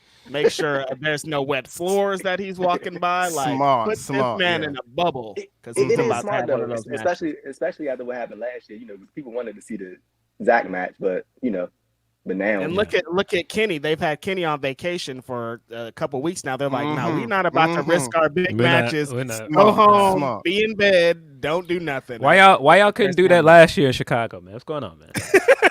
I learned the lesson. Come on, man. We didn't learn the lesson, Phil. It was a lesson. But you ain't got to take it for granted. Don't worry, mate. You're gonna be eating this summer. But yes. I know. It Come seems on. like with these with the Forbidden Door shows, man, it always seems like it's like every time we get so close, it's always something that happens that like takes away like a certain element that we think is gonna be a part of the show. Like even when Mercedes getting injured, a lot of people thought that, you know what I'm saying? Like she was going to be there in like some type of capacity. You know what I'm saying? That she gets hurt and this like it's pretty clear that she probably was, but it is what it is. Yeah. Yes, I think since we're talking about summer shows, let's talk about Wembley set. Let's talk about the importance of this giant show. We haven't talked to anybody that's over there on our pod yet. How was it initially, kind of hearing the murmurings and then the announcement, and then how many tickets they'll sell, and what's the energy like over there for this? Oh, I was talking to the wrestling guys about it a couple of weeks ago, man. We were excited. We were going. This is going to be my first, unless Alex McCarthy can hook me up with Money in the Bank, my first wrestling PLE or pay-per-view experience is going to be All In. So basically, I'm taking my partner to it. I'm taking my baby mama, my partner to it. So I initially went on Ticketmaster because she went to me. She's like, you never care about wrestling pay-per-views. I know. But this one's legit in our backyard. History. let me tell you guys something, right? If I didn't go, there's a part of me that would have pretended it didn't hurt me, but there's a small part of me that would have said, "You missed out." And why? Because when the last time they were Wembley, I was 2 years old. Obviously, at that time, my parents didn't know about tickets and stuff like that. It was different. You know what I'm saying? But now it's coming over here. Excited, man. To answer your question, we're excited, buzzing, and I can't wait to see some of the people from the wrestling space as well, and all these wrestling fans. I'm gonna be on the tippy top. I want to get binoculars because I know they say it's a stadium, so I'm like, how high am I gonna be? Am I gonna be? You know what I'm saying? When they did that wide shot in SummerSlam '92, it's a lot. Exactly, there's a lot of people in there. But it's the energy, it's the fact that it's the first show, which is so smart because they've never done a show before. They're going out like big, and the whole nature of All In, the spirit of All In. That's a great title for it as well because the last time they did it All In is about taking a risk, right? So they're taking another risk. They're going All In, and then we're showing some love, saying that we're gonna be there. So to answer your question, we're just happy. I'm buzzing. I can't wait. It feels like a fairy tale, and I can't wait for it to happen. Basically. That's awesome. So wait, I'm curious. You said have you gone to other WWE shows over there? Is it just like the PLE? Funnily enough, my first WWE shows because Alex McCarthy took me last year. It was a house show in Wembley Arena. He was doing interviews and said, "Yeah, do you want to come along?" So I was with him doing when he was doing the interviews.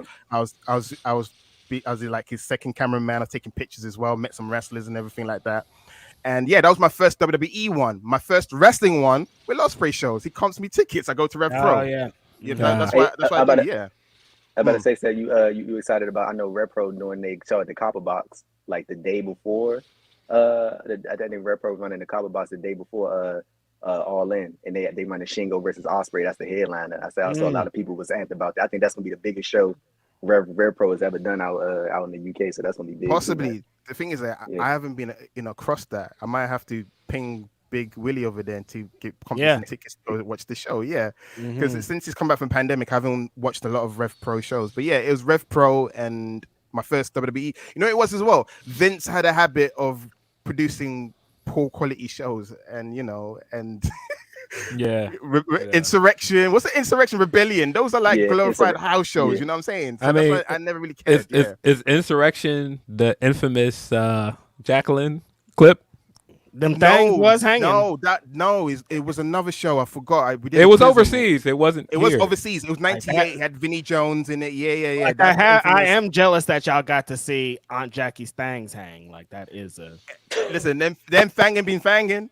That's like I said. They were fanging and they were sanging. They're clinking and clanking.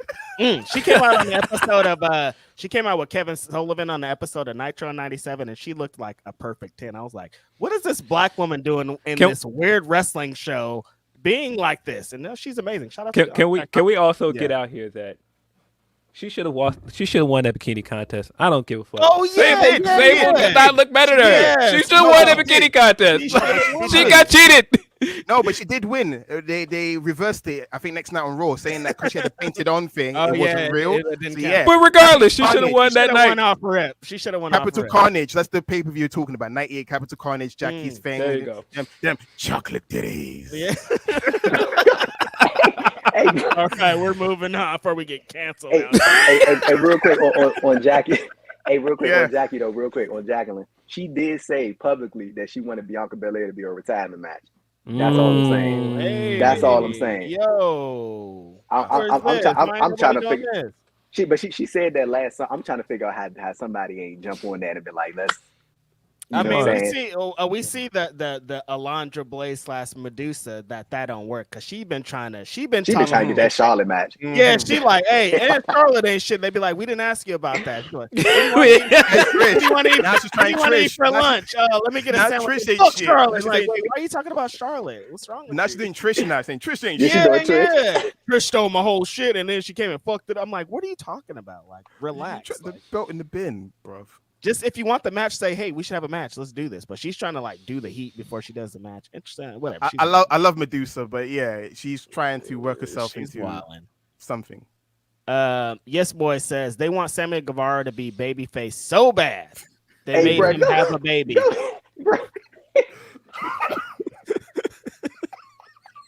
Yo. Hey, bro, whoever typed that comment, bro, you wilding out, bro. They want him to be a baby face so bad they made him have a baby. I mean, yo. It worked. Honestly, I mean, sort of. I mean, is he getting cheered though? When the baby comes, Phil, he comes down it's dying. Hey, dying, no mind. And it starts as him and Ty with the baby in a stroller. Can you boo a baby in a stroller? It's wrestling fans. They boo some crazy you're right. things. No, they will. They totally will. Nah. Cody came out there with his wife, like, nah, this is what our gender is gonna be. They had like the pink explosion and everything. People were like, boo. That is true. They did boo a gender reveal. So I mean, you never know with wrestling fans. I don't know. Nah, but Sammy's better as a heel. He's better as that cocky, shitty heel. As a babyface, he loses wherever charisma he shows as a heel. Is weird. It's kind of like it's almost like he's guilty of portraying two different characters. He never maintains what gets him over, which is doing the flashy moves and being cocky. When he's a face, kind of like, I'm happy to be here. I'm your basic babyface. I came from the bottom. I used to work at That's a great it's a great story, but it's just kind of it feels force fed because I feel like his online presence, the vlogging, that's the one. We know who you are. Exactly. Right. We know. Boo this guy. We don't know who that guy is. He's got to talk to the Bucks because the Bucks figured it out a long time ago. Like they know that people think they're obnoxious, so they lean into it, and I think that's what he should do. Like he's like, no, I don't want to be that. If I just say that I'm a good guy, like, but no, we know what type of guy you are, and we want to boo you. We know that you proposed to a different woman on TV, dude. It's gonna be hard, and he's never gonna live that down. Never. And that title belt, he did some stuff to it with his partner, so that's the kind of guy he is. We try not to talk about that Dan Lambert stuff. We try to move past that, move that out of here. Jake Salazar says Punk comes back and Jay White is in the main event of the new show. But sure, Phil's a bad guy. It's all good. I let these bums hate on my guy, but we back. Hey man, again, come back in a week, Jake. We can't get on them just yet. But on Punk, see, this is like, okay, I get like that, you know, people are upset about the press like he was wrong for that. You know what I'm saying? Like when you boil it down, strip it down, he was wrong for that.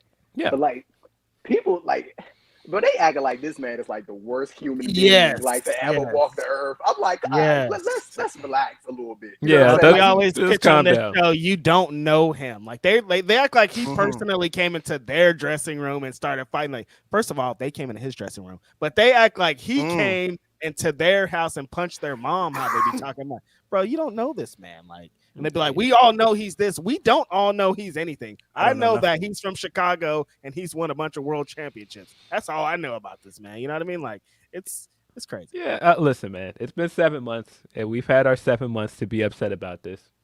Again, 17th, we're not talking about that no more. We moving. Yeah, on. exactly. I want to say something quickly. People say he should apologize. The way I see it, it happened in the press conference. If he wants to apologize, do it in the press conference, not in the ring. Because in the ring, as far as they're concerned, this guy's been injured for 7 months. Exactly. Yep. CM Punk, the character, come back like nothing happened. You know, injuries, come back for how many months? Press conference, he can talk about whatever he wants. I don't care. Don't apologize to me. I'm happy to see him back. Bro, you've been gone for 7 months. We had 7 months without you in AEW. Now, bring him back. Let's do some business. I do see a lot of people that are like, he owes the fans an apology. And I think that's interesting. Why do people think that? Like, I think that he owes those guys over there an apology. I think he owes Tony an apology. I think he needs to talk to people in the locker room. But why do people think he owes the fans an apology? I have no idea. I don't know this man, bro. I don't know this man. You don't know me nothing. You don't owe me anything.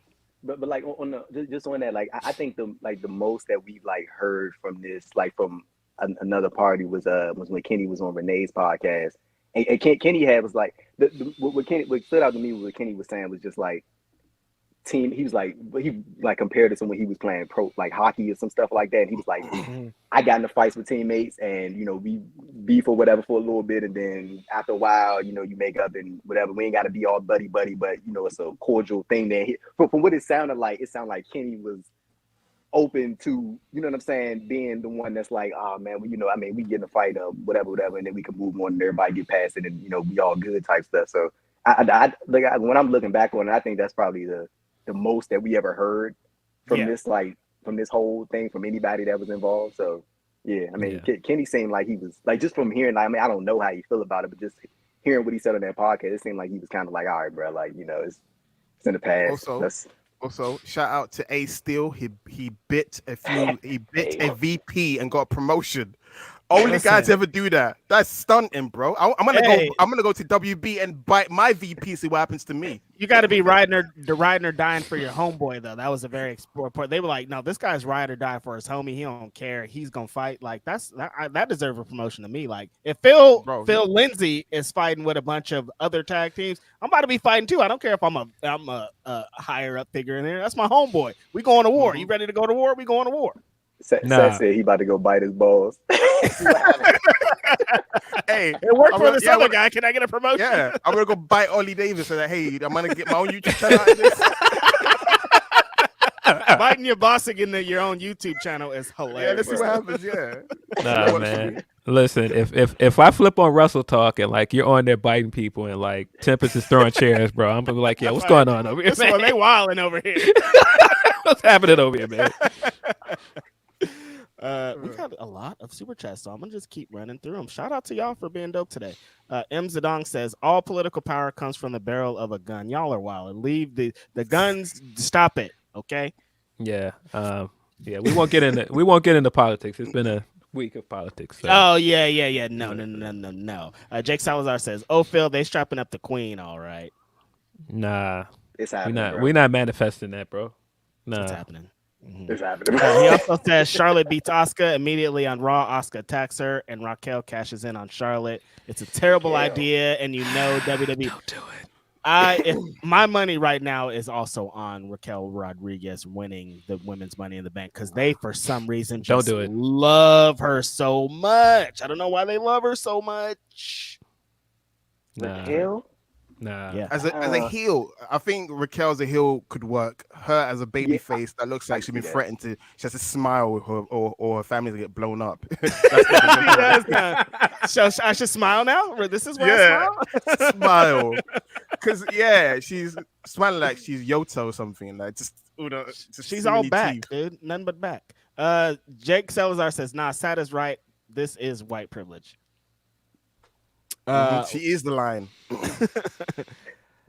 Leonard Aarons III says, "If more than one person can lay claim to being world champ, it's not undisputed." Also, props to Alex Shelley finishing his story before Cody. Hey man, ease up on Cody, man.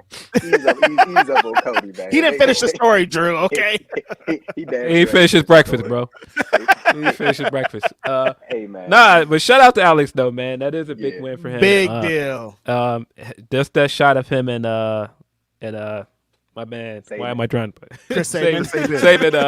Saban holding up the belts after. I don't know why I drew a blank on Chris Saban's name. I just immediately thought of him doing it. I'm like, what is this guy's name? But anyway, Chris Saban holding up the X Division belt as well, man. That was fire, man. I still have to watch that Impact show. I haven't seen all of it yet, but same here. I'm gonna watch it today. But if you know anything of the history of TNA, Impact Wrestling, Motor City Machine Guns, this is huge, man. Like, I think the biggest thing is nobody really expected this to happen. Like the whole entire timeline, right? You know, the whole entire timeline. We're like, whoa! Everybody was like genuinely shocked. I thought Macklin was gonna be having one of those runs, but as someone who likes shocking shit like this, someone who wants more, like every world champion doesn't have to be 2 years, 5 years, 100 years. Yeah. You could have the belt for a month. You can have the belt for blah, blah, blah, because that's the level of competition you face. This is awesome. I loved it. When I saw that graphic of new Impact champ, I was like genuinely shocked. And so shout out to Alex Shelley. He's a legendary wrestler. A lot of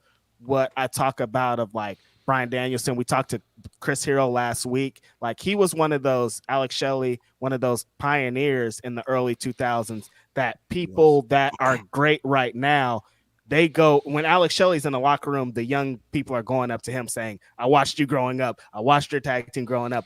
You inspired me so much. So for him to get a big deal, big moment like this after all he's done for the wrestling business is amazing. Yeah. For sure. Yeah. Saw Kazarian come out there as well and, raise those two guys' arms. All those guys are like TNA OGs. So, it's dope. That must give Kazarian some hope as well. Kazarian's maybe like, I'm next. I might become world champion now. Maybe. I think it'll be all this before him. Yeah, probably. When you were earlier, when Sat was talking about giving up on interviews because of somebody giving praise onto them in that Iconics interview or the Inspiration interview, I thought the same thing when I watched the interview with my friend Andrew Thompson, and we got Double J Jeff Jarrett giving it up to him, saying he's a great interviewer and just giving him his flowers. That was an important moment for us, man. I liked it. What, Drew? Why are you mad about it? It was a great moment. Because y'all try to put the spot. Let's spread the spotlight, man. What you mean? That was a great moment. Andrew, Double J's the big it. moment. Didn't they announce some big match on Rampage last night that got everybody mad? Karen Jarrett wrestling. I watched the Papa matches Briscoe? at Rampage. Yeah, what's going on here? What happened? You good, Phil?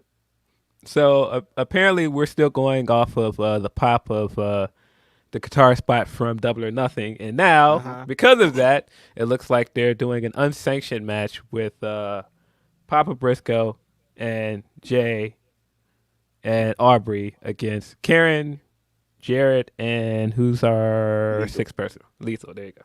What? The unsanctioned mixed tag match is going to happen. It's gonna be fun. When and where and why?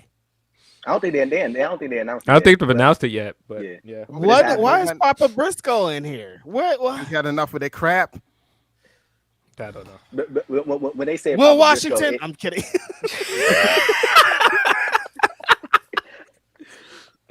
But when they said Papa Briscoe, it made me immediately think of that segment that they did at the farm. So it's probably gonna be like one of those like cinematic type of deals. Oh yeah, that makes sense. Yeah. And then with Aubrey and Karen, you probably want to do that anyways. Yeah.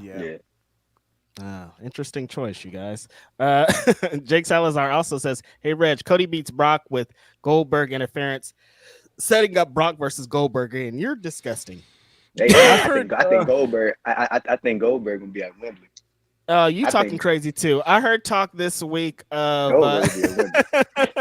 I've heard talk this week of them, this rumored Brock and Cody dog collar or chain or whatever strapped together match. Who the hell would want to be strapped to Brock Lesnar? Cody Rhodes should get throttled in this match. Like, that's the dumbest match you could ever want from this. Bro. Cody should have won the world title. No, but why are we doing this, man? No, but you can see Cody probably choking out Brock to get the victory, right? Or to tap the four corners. They probably gonna try to recreate a spot that you remember when Cena faced Umaga at the Royal Rumble and he like choked him out with the chain. I think that's probably they're gonna have Cody do something like that, but he probably put him between a ladder or something like that and try to yank it, you know what I'm saying, and choke him out, you know what I'm saying. Drew's division. I don't want you to bull rope match. No, that's just bull rope. Could you stop saying the vision, please? Just stop saying Robert Aquatic says Charlotte. At least it's not cinema. Okay, I have to move on. Robert Aquatic says Charlotte.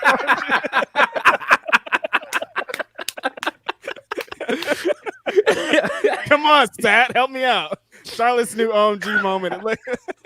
Charlotte's new OMG moment is going to be called white privilege. Dude's gonna pull up in a Prius with a receipt demanding to speak with the manager. I guess he's going off of what we were talking about earlier. Whenever Charlotte win her next world title, we definitely gonna know because Cena said that he was gonna be there when that happens. So whenever we hear word, we get some type of report that John Cena backstage and Charlotte in the title match. It's probably gonna be in 3 weeks in London. I would think it's gonna be in 3 weeks, honestly. No, nasty. Don't say that. Come on, guys. Don't do this. Glassdoor Gamer says, watch WWE give Shinsuke Money in the Bank over LA Knight, and WWE will act like, well, what y'all wanted Shinsuke to get pushed anyway. It's kind of like they're late to the party. I could see them doing a late to the party thing, but LA Knight's trajectory is pretty high right now. I mean, am I often saying that I would rather see Shinsuke win it other than LA Knight? You have said that a couple times. LA Knight is like now or never. It's kind of like Shinsuke as well. They're both guys in their early to nearly mid-40s. So it's like, while they're healthy and of sound mind, just pull the trigger while you can. It's wild to think LA Knight was in NXT years ago. Slate Randall. Yeah. He was initially, and they let him go after making him a job guy briefly. They could have had it 10 years ago. But at the same time, he hasn't really been pushed, but he's gotten over by himself. I say reward him, but look what happened to Zack Ryder. My thing with that is when you do this, like LA Knight is great, and I do think he can come out and cut great promos with that briefcase. But when you give guys like him the briefcase and you have no plan to build him into a world champion, then you end up with a situation like Otis. And exactly, it's just like, I think it would be great if you did the work to make him a world champion, but I don't think they're going to. That's where I'm landing. Like, everybody's talking about LA Knight winning. I'm like, he could win, but what are they going to do with it? I don't think they're going to do anything good enough to I don't even think he's going to he could probably be the one that doesn't win on the cash in type deal because they don't really have it going behind them. But the thing that I don't like about it is the fact that they now, because of what happened last year, they've established that people will challenge or try to cash in on the mid-card title. Mm-hmm. Like, I hate that. When they brought up that point when Mello last night, and I was like, I'm already not really. Mm-hmm. You know what I'm saying? You know what, guys? I'm gonna win the Money in the Bank and cash it in on a 24/7 title. How about that? You gonna go find it in whatever garbage it's in? That's on the floor. I'm just gonna go find that floor and pick up the title. Yeah, I'm already not into that. Be like, this is for the world championship, bro. Like, I'm winning this to beat Roman or to beat Seth. I'm not winning this to fucking challenge Gunther. Like, that's crazy. Like, man, I want to be the top dog. I don't want to be the second top dog. That's one of the worst things Triple H did, man. Like, there could have been so many ways to get a briefcase out of Theory's hands, and they picked the worst thing. Oh, that was awful. I forgot about Theory. Ugh. That's how he started, right? When I'm looking at the Money in the Bank, I think it's saying the last spot is Riddle and Damian Priest. That's the match that's going to determine who get the last spot, and then we're gonna have Ricochet, Shinsuke, LA, Santos, Butch, and then you got either Riddle or Damian Priest. I ain't gonna. I wouldn't be mad if they gave it to Priest. He's I another would be. guy that's pushing And- 40, so and, now or and, never. and then you use him to sort of, because I don't know if y'all feel like it, but it kind of feel like they sort of I feel like they about to sort of drift Judgment Day apart a little bit. feels Like that's like kind of what it Yeah, that's kind of what it feel like. So Mhm. maybe that could be like Priest's way to be like, well, I mean, I got my shot, so I mean, like, you know, I don't know Yeah. about the rest of y'all, but you know what I'm saying? Like, I can see that happening. Should we get into these qualifier matches? Or? Yeah, let's talk about it. Let's do it. Yeah, I thought all the matches this week were good. I think it's weird that they don't have Dom and Cody in the mix, because if you're thinking like who is like other than Roman, who is the hottest heel in the company, it's Dom. Yeah. So he should be in the ladder match. I don't think he's gonna go out there and smoke it or anything, but in terms of like a guy that would do a lot with that briefcase, I think Dom makes sense. And then why is Cody not in the match? Why is Cody still doing the Brock stuff? But the field as it stands is interesting, because now it doesn't feel predictable, because I think going into this most of us thought Cody was going to win. Yes. But now you've got 6 guys, well technically 7, because it hasn't been announced who the last guy is. Now it kind of feels like anybody can win. Yeah. Who do you guys got winning this? Is LA Knight gonna pull it out? Is another old guy, Damian Priest, gonna pull it out, or another old guy? Another old maybe guy, Shinsuke Shinsuke Nakamura. Nakamura? I have my agenda in place, and I think that Pete Dunne should re-debut as the Bruiserweight in Aha. O2 and win this briefcase. And if they don't do that, I don't know why we're not doing it. It's He right would be there a in big front of pop. them. It would be a massive pop in O2. Regardless of anything that happens, he needs to re-debut as the Bruiserweight in the O2. The song and all, like, Yes. yeah. Come on, Yeah. man. Yeah. It needs to happen. I don't think it's going to happen, but that's definitely what I want to see happen. It could happen, but without the song, unfortunately, is like they pick and choose who they give the CFO's song to. Mhm. Sammy got his song back, but they're gonna pretend that They keep Pete Dunne changing lost them your too. song. Yeah. Yeah. I want it to be, for me, I want it to be a LA Knight. I feel like the reason why I want it to be LA Knight, Reg made me laugh when he said that nobody talks the way LA Knight talks, as in like a real life person, because you compared him to Grayson Waller. Perseverance, man. Dude looks like a prototypical guy that Vince would push. I don't know if he doesn't see now and he doesn't see it. Why he doesn't see it? It's shocking to me, honestly. Right? Mhm. But after EC3, I realized that's Vince lost it, because that could have been a guy, right? So with LA Knight, he said it on the bump. He's the last of a dying breed. The kind of wrestlers we used to like, the kind of wrestler we hold in the pedestal. We used to say, "Can you talk on the microphone? Can you wrestle? Can you do this and that?" He's got charisma in spades. He can talk people into a room, and I do feel like if it's not now, it's never. It's one of those cases where the fans are there. Well, it's kind of like if he doesn't win it, it'll be like Dolph Ziggler. You're like, you're never gonna win. Yeah. But do you see him as like a world champion though? That's the question. The thing is, with the right push, right now, no. To answer your question, no. But if they do the work, like you said, if they do the work from now to next year WrestleMania, then yes. But the way he's been presented, you're right. He's been presented as like almost like Santino Marella. Because I do think that he does have something, but when you look at the guys that are holding the belts right now, like I don't see him beating Roman, and because nobody's beating Roman, like that's they've made it clear that nobody's beating Roman. He ain't gonna be the one if anybody is. But even on Raw, like even when you look at how Rollins is holding that belt, like it's just such a perfect fit right now. I can't see you throwing LA Knight in that mix. I can see transitional champion on him. I'm not saying that a new era, the LA Knight era. The LA Knight era will be probably like a week or two, and then give that title back. Like you had your fun guys, we gave him the belt. Now he's gonna lose it and then move on to be a mid carder like Jinder Mahal. Yeah, I guess that's where it lands. Like if he does beat Rollins, do you see him building the belt like Rollins would build it? And No, no. I don't. I think it's transitional. I literally think if it not to be horrible, it's because they're part of your youth movement's happening. Unfortunately, they missed the boat on when they should have pushed him. Yeah, I can see him being champion, maybe like a Lashley run where it's kind of like, okay, even though you're in your 40s or whatever, but you look in great condition, you can cut promo, you can still move in the ring. We'll give you that probably 6-month reign at best. But I think if he does win the title, he'd be transitional champion. Yeah. I just, the reason I say that is because we've done, like, if you look at the last 6 Money in the Bank winners, let's see, we got, last year was Theory, Austin Theory. Big E, Before that was Brock, right? Oh. Mm-hmm. Otis or Brock in between them. Otis, ones. sorry. Otis was 2019. Brock was before that. So yeah. then Ali was standing on the top of it. Let's not talk about that. Yeah. He wasn't quick. Yeah, they had Braun Strowman before that. Like when you look at all 5 of those guys, like the only one that really they got right was E. Yeah. Mm-hmm. It's just like it's cool, like I said, to give somebody that briefcase in a moment and go, oh, this guy would be cool to have a run with that briefcase. But if you don't see a future in this guy, and you don't have a plan for him, like don't do it. Don't put the briefcase on him. Yeah, it's almost works in reverse of what they try to do, because it's like they carry this briefcase around and they bolster it, but then it's like nothing came out of it. Like they love to talk about the numbers, like 85% of blah blah blahs win the blah blah blah, but like then what?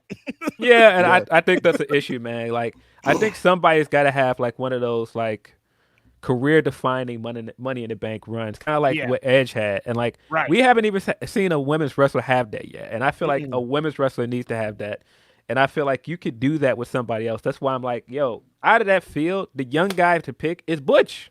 Like, and I'm like, even if it's not Butch, like pick somebody new and do something different. Don't just go, hey, this guy's funny and he can cut promos and people like him, so let's just give him a briefcase. That's what you did with Otis, and it failed miserably. They be trying to get them briefcases off the women quickly. Let's get into the women's side. What's going on that side? So on just on the men's front, I'm gonna say, I think they probably. I'm gonna say Damian Priest gonna get the Money in the Bank. I'm gonna say that. I'm gonna say Priest gonna get the Money in the Bank. Coming off of Backlash, I like that a lot. And then for the women, like you made a great point, Rich, about the women's money. Like, bro, what was the last time somebody held that long was Carmella. Right? Yeah, Carmella was the only one. And then she cashed in on Charlotte after she beat Asuka and entered the street. Yeah.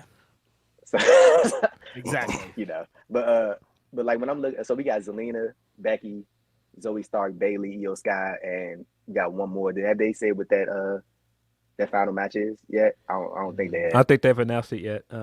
Okay. Yeah. So we got those. When I'm looking at that, I'm like, bro, I hate to say it. I mean, I don't hate to say it, but like I think they about to get Becky this one. I think they'll give it to Becky. I think they're gonna give it to Becky, bro. But see, I think the story there of Becky coming in as an established person that makes sense. That's how Becky lost in 2018. If you guys remember, Becky had all the momentum coming into 2018 Money in the Bank. I was there in Chicago, and that crowd wanted it, and Alexa won. And it was like, okay. But then Becky ended up going on a monster run she did later. And I feel like right now, when you look at like who's getting the most buzz, like that segment they did with all the women this week, it's Io. It's clearly Io. And so I feel like it should be Io, but I could see them doing the WWE thing going, oh, well, you know, people like Becky, right? Just give it to Becky. Exactly. She'll look cool with that briefcase. Yeah. But I feel like it should be Io. I think they're gonna play into the Trish and Zoe thing to get Becky not to win. That's a good one. Yeah. Good one. I kind of feel like that too. I mean, I wouldn't be mad if they gave it to Zoe and did something different, but like I said, I feel like it's got to go on Io. Io, no offense to Zoe Stark. I like Zoe Stark, but I don't think Trish and Zoe pairings are last long. And I feel like Zoe's someone that needs someone to be a hype person for her or a talker for her, because she's great in the ring, but she's not dynamic in terms of her personality, unfortunately. And I feel like Money in the Bank, she'll get exposed that she's not there yet on the charisma front. So she needs someone like a Trish that can cut promos for her, or bounce off. So that way, when she cuts a promo, she got someone to talk to that can bounce off in terms of energy. By herself, she doesn't really have it. In ring, she's great, but outside of it, NXT, heck, her tag team of Io, she was once tag team champions of Io. They used to have god awful segments on NXT. that Dynasty. Oh my god. Yeah. Exactly. Oh, when they're at the Chinese restaurant and shit. Yeah, terrible. Yeah, and I'm not Chinese. I still don't like you. All that kind of stuff. That's the Zoe we're gonna get. Cringy segments. Hey, Seth, who do you think is gonna be the last person they put in the women's Money in the Bank? Like you think the first person that came is out Raquel is Raquel in there? Is Raquel in there? It should be Raquel. That's the one. She's the one. If it's not Io, because Io's the sentimental favorite. That's the one we want. I always feel like with WWE they do two things. It's what the fans want. It's what I want. I want Raquel, for goodness sake. Get to Raquel. Raquel. The woman with the back. Yeah, look at that back. When I'm looking at it, I mean, you could probably take the opportunity to put maybe one of the talents from NXT in there in the women's division. Throw somebody like I don't know how like well that would work, but I mean, if you planning on further establishing NXT like getting further away from what that 2.0 thing was, like I think maybe that would. They need to stop doing that. It's like yo-yoing. First they tell us it's a third brand, then they tell us it's developmental. Now it's a third brand again. Come on, just quit it. Like it's developmental. And I'm fine with it. Man, I mean, I feel like it's a third developmental brand now. They're just like merging both concepts together. Yeah, exactly. It's just both things instead of one thing. But hopefully this leads to really NXT coming up. Like I watched a lot of the Battleground show that Dijak and man, that match was just disgusting. You guys are gross. I like that I tweeted about it. WWE's biggest and best matches now are just guys beating the shit out of each other. They just destroy easy formula. Each other. Yeah, it is. It's like, oh, what should we do? Just chop the shit out. I want to see blood, but not blood. I want to see internal blood. I want to see just mouths busted. Like they are doing the gritty wrestling thing, and I can't be mad at it at all. Yeah, fun. Yeah. Someone said on Twitter, I forgot who it was. They said that Ilya Dragunov is who John Moxley thinks he is. Someone that's violent and bloody. I know. This is like the whole tribalism thing. But when they said that, they're different. They do different things. Yeah, you know what I'm saying? Let's just keep them two apart, man. You know what I'm saying? That's it. Like, why are we gotta do that. I know. But someone's trying it. I was great, like, though. can you not like both? Can we not like both? Yeah, I want to see Ilya Dragunov versus John Moxley. To be honest, that's the Forbidden Door match I want to see. That'd be fire. It'd be blood in the first 3 seconds. It ain't 3 seconds, bro. Ding, ding, ding. Oh, what? I'm bleeding already. Hey, yeah, real quick. Well, you go ahead, Phil. My bad. I was about to say, I did think it was funny this week where people were doing what's the story stuff, and WWE was just giving straightforward matches this week, like on both shows. And the matches was cooking, so they were. I'm about to say, speaking of NXT, man, I saw that man Braun Breaker called out Seth. Come to NXT. Yeah, what's up with that? What's up with that? Is Seth gonna show up on NXT? It seems like it. I don't want him to, bro. How did you feel about that though? How did you guys feel about him going to NXT? Is that a downgrade? Is that a little bit of like? Tell him come to Raw. Yeah, I was thinking that. Bring him to Raw. You ain't gonna never see him. Come to me. Or will you ever see Roman Reigns on NXT? Never. That's exactly what I'm smell thinking. He won't say those letters out his mouth. Nothing. Never. I can see Seth doing a surprise appearance where he turns up to NXT, but he says, "Come to my backyard if you want to fight me." Yeah, I don't think the match will be on NXT, but I do think it says a lot about the state of the world title right now. I think that I've been saying for the longest, like nobody will say Roman's name on television, and I hate it. Like, right. And I feel like if he's the biggest mountain to climb in the company, he's the big champion. Other people should aspire to that. And it's like, if you're not going to do that, then what is the point of having these big accolades? And so I feel like Rollins has now opened their door like, no, don't worry about it, guys. I will take all challengers. And so I think that's the dope thing about him being champion now. I think now you're getting guys like Bryan and Damian getting chances that they wouldn't get with Roman. I think it's good, but I wouldn't have that match on NXT. Yeah. Nah, I wouldn't have that match on NXT. What do you think they're going to do with Seth for Money in the Bank? I don't know. It seems like Call Will Ospreay. Somebody call Will Ospreay. That's hilarious. Yo, Ospreay saying I live right up the street. I was like, yo, it's funny watching all of the Rollins stuff go full circle of people being like, nah, he ain't who he think he is, and now people are like, nah, this dude is actually kind of cooking, and Ospreay looking around like, nah, I want to match with that guy. I think it's crazy that this is where we're at right now, 2023. That he's not saying he wants a match with Roman. He's saying he wants a match with Rollins. And that's big. Hey Phil, like in all honesty, like what is genuinely stopping WWE from reaching out to NJPW or reaching out to Ospreay to have a discussion about? Like I don't think there's nothing stopping them. I think it's AEW relationship. What do you mean what's stopping them? I feel like it's an obvious. It's an obvious what's stopping them. Like we know what's stopping. They don't want to put another company in their star over. They're not going to do that. They're not going to bring a guy from New Japan over and let him get his shit off. That's not going to happen. Way. But I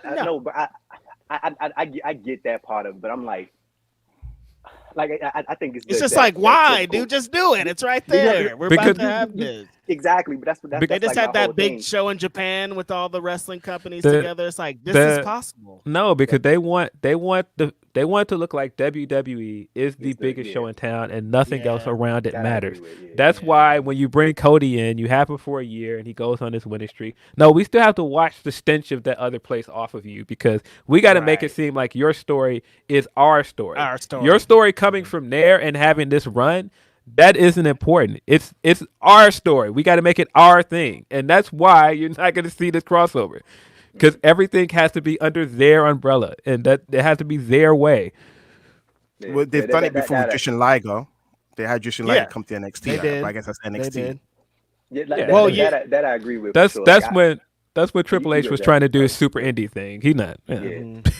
Like that I agree with 100%. Like, of course, like, you know, you have the obvious AEW relationship right there. You got those two working closely together. Like, that's of course. But like, I'm just like, dude, like there's like nothing like that could stop them from wanting to do that. But at the same time, I definitely get the point of like WWE. They don't want to make it seem like Ospreay is this like massive, which he is, honestly, outside of their space. But like, there is a part of me that can't see them like being like, hey, this is this big time guy who doesn't work for us, and he's going to come in and challenge our world champion and take him to his limit. Like, you know what I'm saying? Yeah. They're never gonna do that, man, because they want to make it be like, no, we make stars. Mhm. It isn't like some star came from somewhere else. We And, make like, stars here. We got the biggest stars. He's gonna take on a star that we made, not a star that somebody Yeah. else made.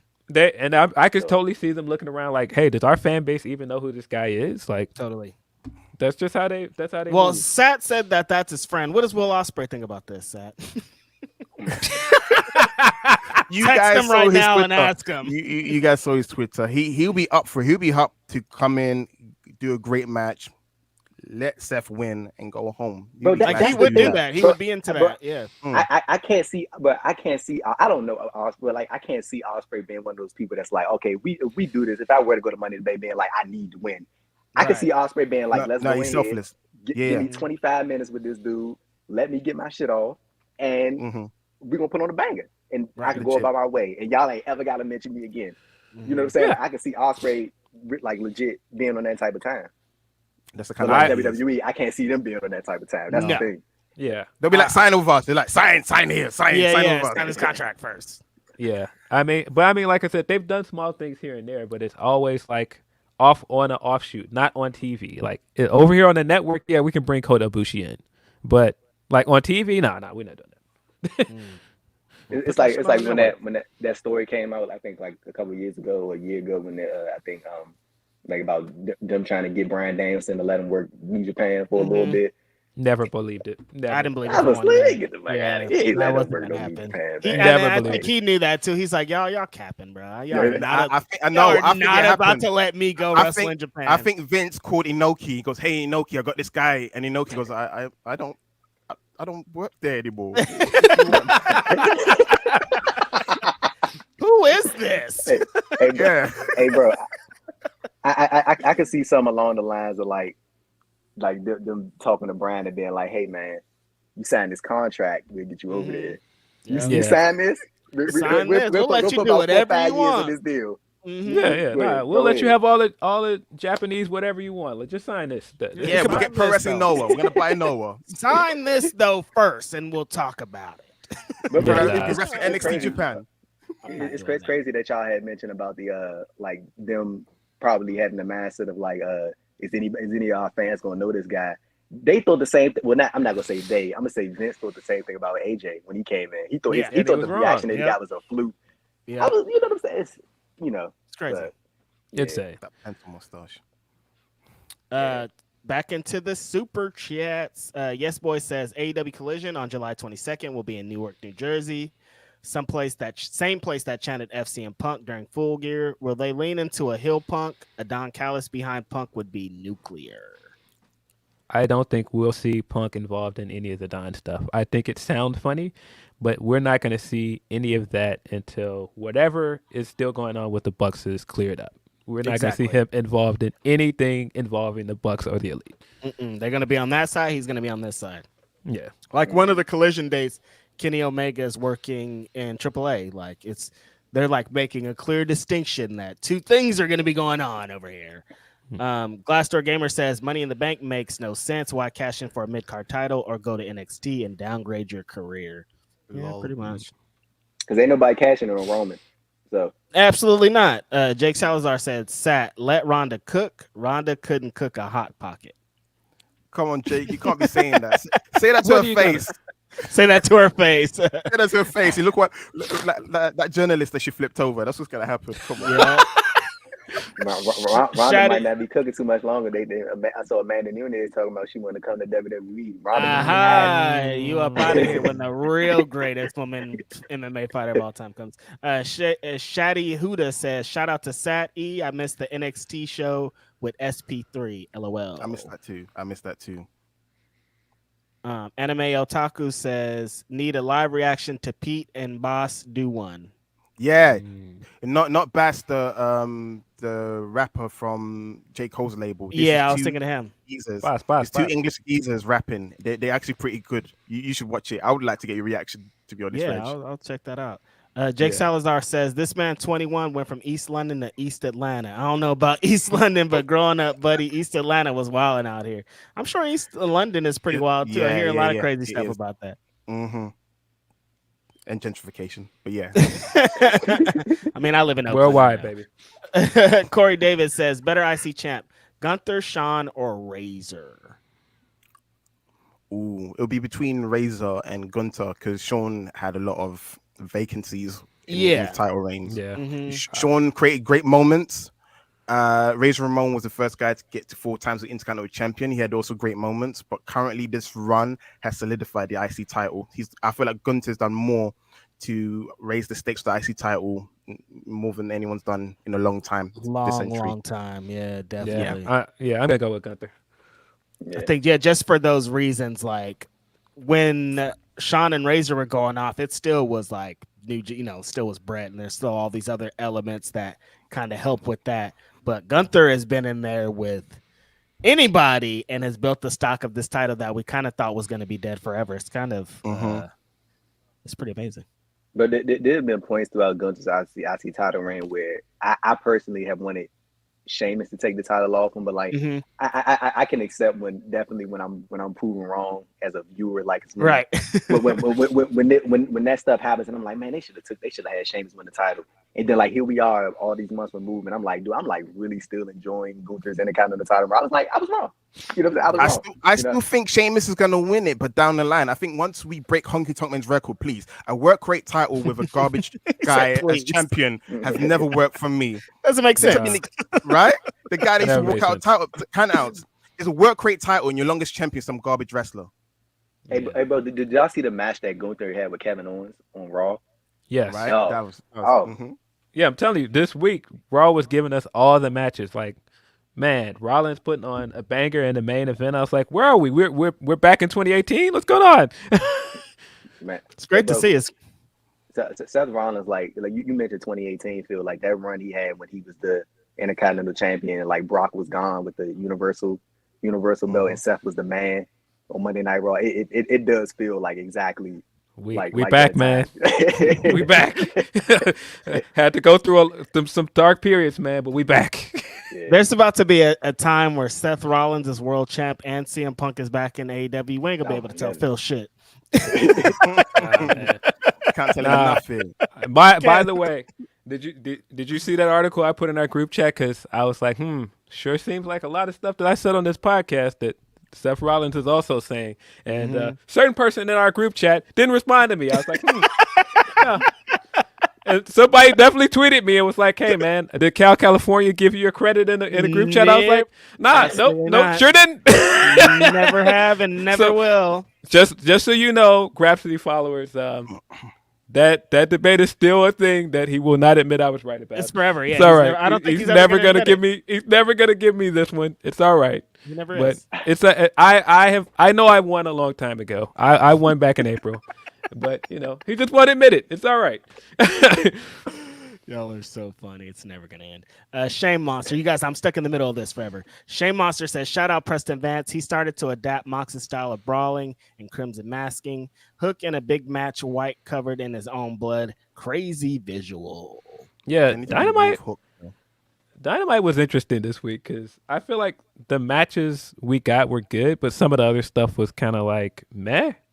Like I think the opening match, of course, was super fire, man. Mm-hmm. Like those two guys have incredible chemistry together. Orange and Swerve need to wrestle as much as possible, man. These guys are on another level, man. And I still think Swerve is gonna win the title. I saw how people overreacted and Swerve has never had a big win in that company. What are they doing with him? I don't know. It just happened to beat the Young Bucks in the tag match, but never had a big win. Forget about that. Yeah, forget about that though. But yeah, I thought the opening match was good. I thought the back and forth between MJF and Cole was dope too. But some of the rest of the stuff, I was like, heat this up, man. What's going on? What you guys think of that segment? Take it off, Red. This is the 80th time we've seen this segment. Every time, same shit.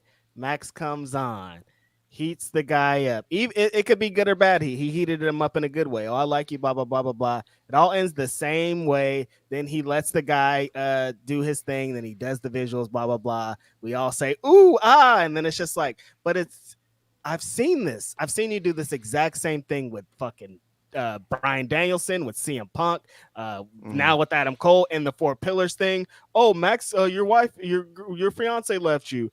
Oh, you don't ever have to work. You get everything handed to you. I just want to see something new. And the thing is, people trying to get gotchas this week of like, look, it was the highest rated segment. I think it's great. They're two incredible wrestlers. Of course, it's going to be a high rated segment. I just want to see them produce a different way of MJF getting into his next feud. It's like, MJF's going to start his next feud. He's going to talk for 3 seconds. The guy's going to interrupt him. Then he's going to do the WWE teasing thing, say Triple H or Vince McMahon, some kind of buzz thing. And then the other guy goes in. The problem, like I said on Twitter, is I know that MJF knows this, though. This is all calculated. That's what drives me crazy about it. It's not like he's doing all of this shit on purpose. He does everything exactly like this because he knows people like me are going to come and be like, that son of a bitch, MJF, he needs to get this. And I just want to see something different. That's it.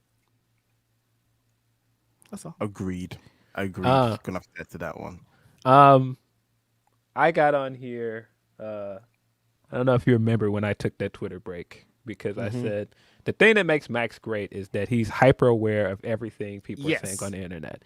And I think this segment is prime example of that. Like him coming on and giving him his props, like putting over what Adam Cole has meant to wrestling for the last decade or better. And then going into what happened to you, man? Because there are fans out there that have been doing this on Twitter. Like, yo, what are you doing, bro? Like, you have lost your swag. Like, you're not looking like a champion no more. Blah, blah, blah, blah, blah. He got into all of that stuff. And I think, again, what makes MJF so great as a heel is he'll lay out all of these things that make fans think, yeah, I'm right. He's saying all the things that I want to say. And then the baby face makes him look like a loser. And it makes him look wrong. And I think that's what he did with the Takeshita stuff, and I think that's what he did here. And that's what made this segment good, in my opinion, because he tried to flip the NXT promo on Cole, and Cole was like, nah, I'm that guy. You can't do that to me. I'm not Karrion Kross. I'm him. You can't do that to me. And so I get it. I think that there'll be a lot of people that are like, MJF cooked that guy with reality. He told some truths about him. But at the end of the day, I thought Cole came out of the segment looking better. Yeah, I think the thing was, so the segment, I did like the segment. And I think that MJF definitely has a formula that he has in place in terms of like how he approaches his big time feuds. And it can be repetitive in ways, but they are sometimes distinct differences depending on the person that is opposite from him.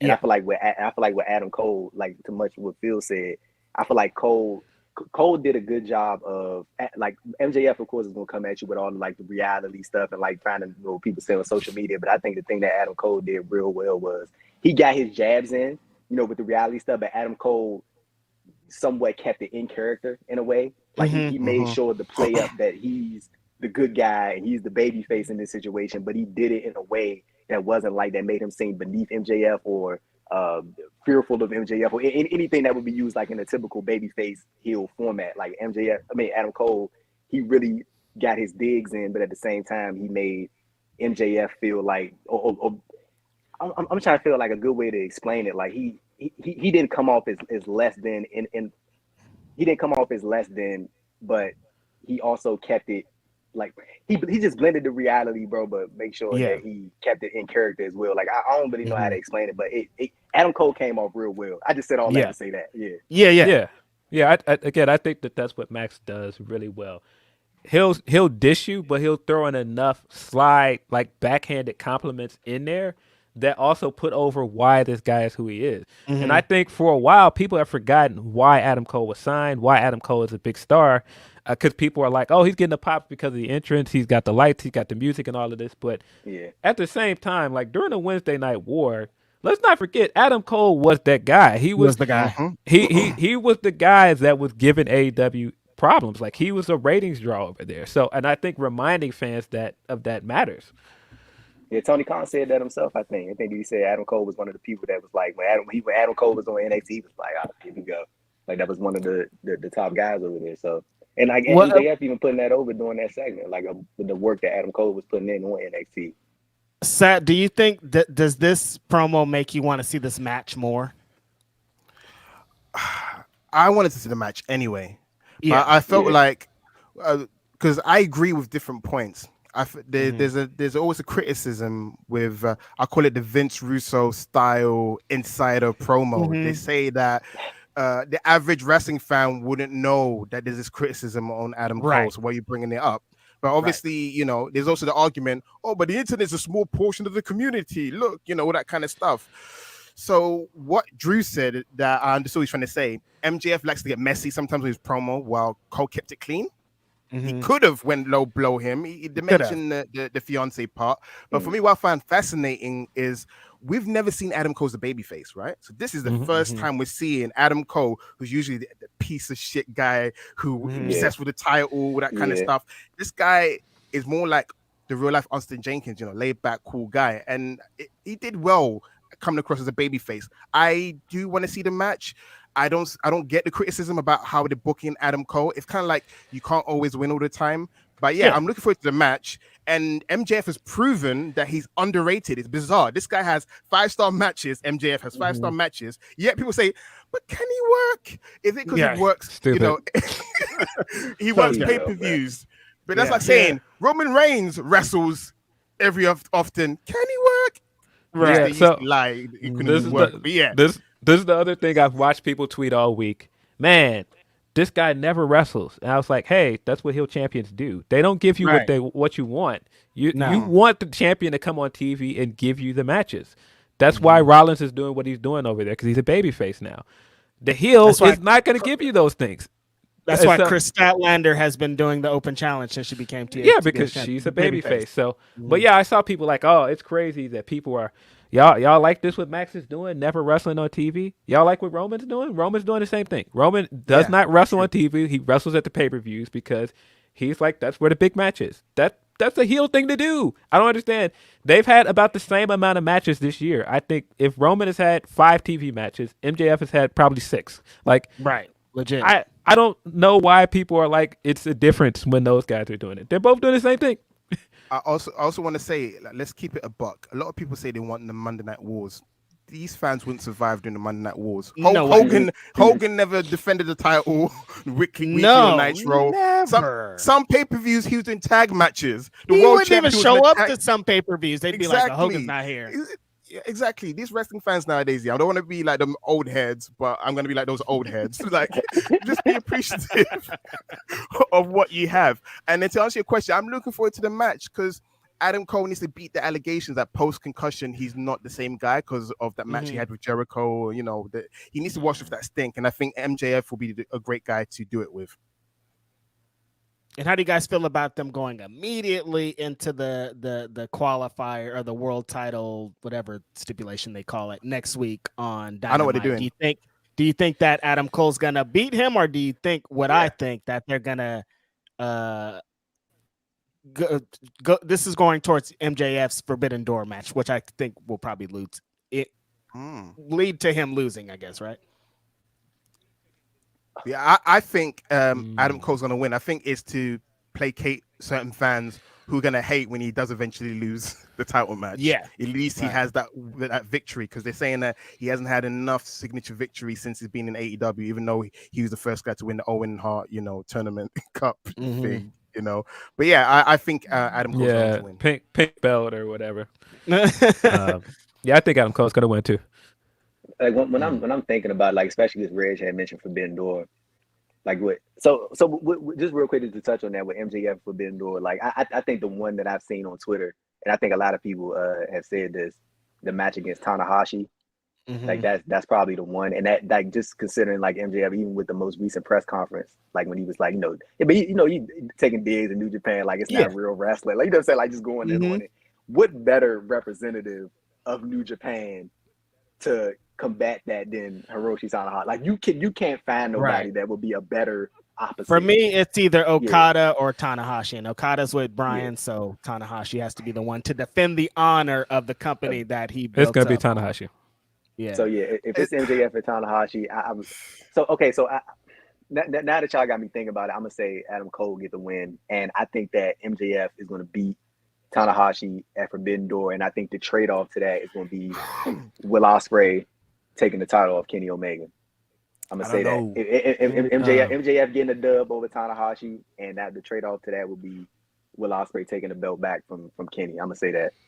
I think most likely will be Tanahashi, but seeing Dominion, Tanahashi, his knee is moving a bit.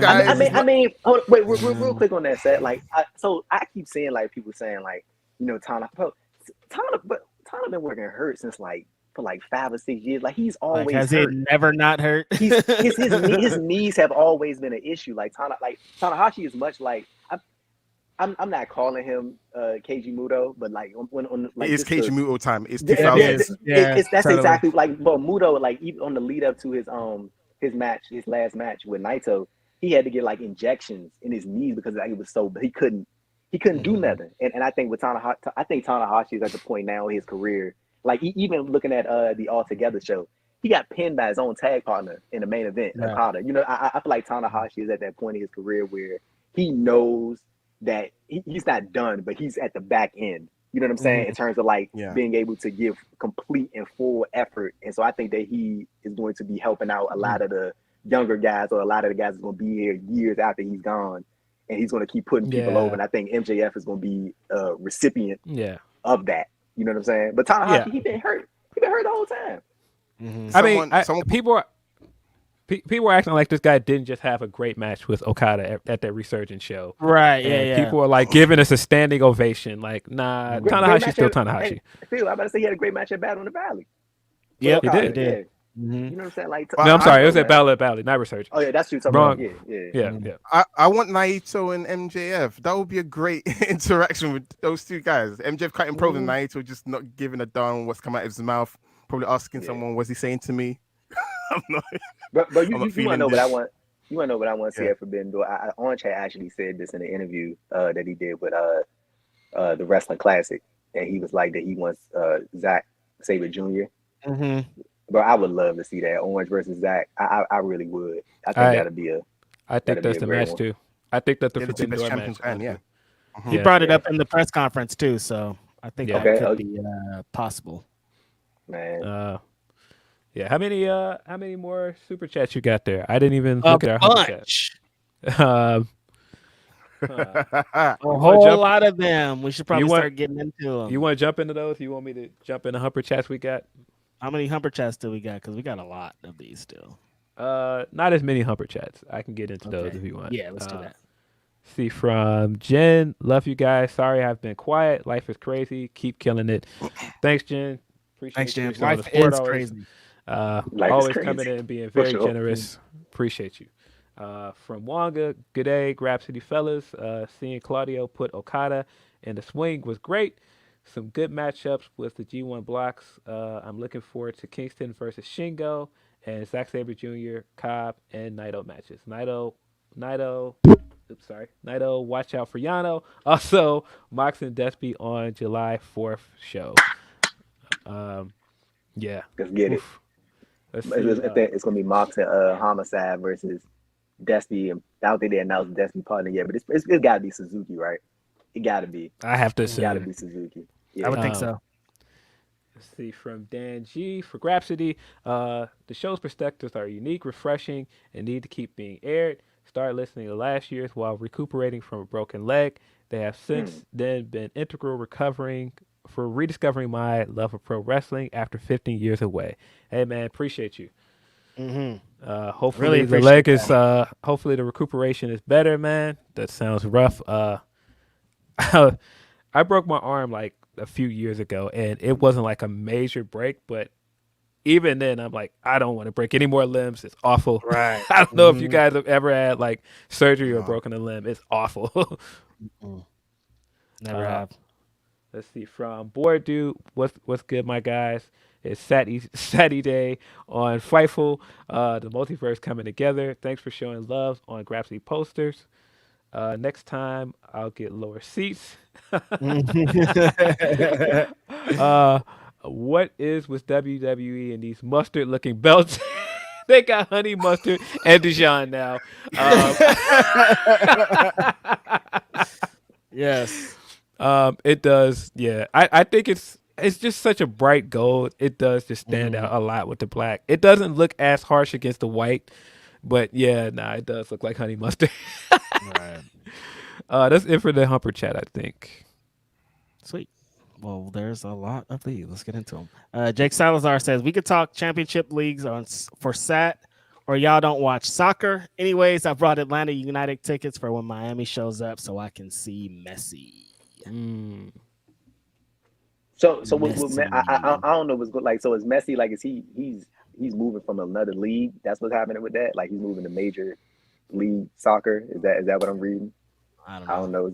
I don't know either. I don't watch football. I don't watch that. I haven't watched that since I was 16. I haven't watched that since 2006. Yeah, apparently Messi's coming to Miami. That's like all we kind of know about it. That's like retirement for him then. That's what I can say. Yeah, straight up. When people retire, they go to Miami. So taking the talents to South Beach. Yeah. Jake also says Tony Khan having Mercedes wrestle Saraya is nasty work. Probably goes against the Geneva Convention and maybe multiple war crimes. So, Jake, man.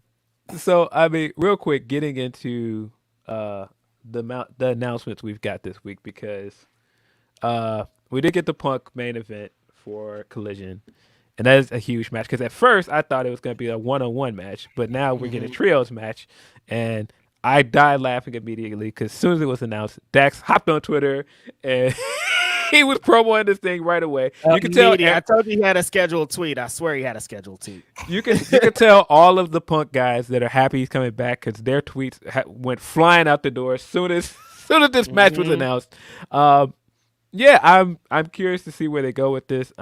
It's wild to think about 8 years ago when he cut the pipe bomb and talking about, hey, maybe I'll go to New Japan. And people were like, man, this guy interacting with Bullet Club and whatever then. And now he's actually interacting with Bullet Club.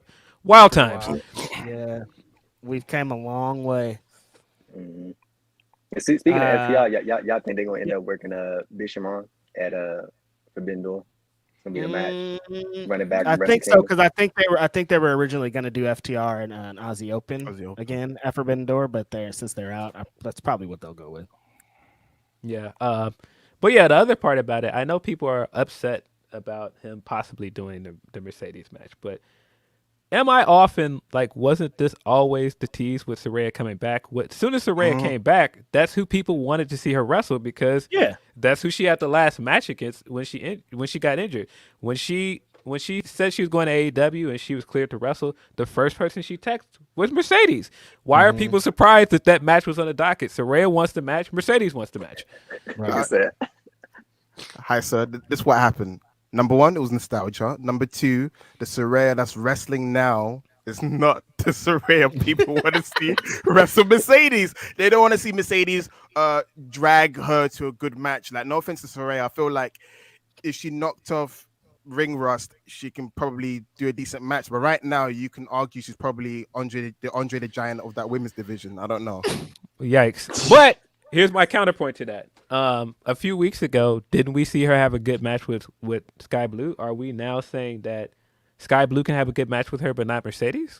Oh No, no. I think it's because on the list of people you want to see Mercedes wrestle, because we don't know if it's a one-off or she's gonna be there permanently. It's kind of like in their mind, would you waste it? In their mind, would you waste it on Saraya, or would you not just go straight to Jamie Hayter or Toni Storm or someone else that she can cook with? I think that's the argument. I understand that part of it. I do get the part of people want to get all their dream matches off with Mercedes right away, but I think in terms of like the match and like the stuff that Saraya's been wanting to do since she came back, I have to figure that was a big one on the checklist of getting the wrestle Mercedes.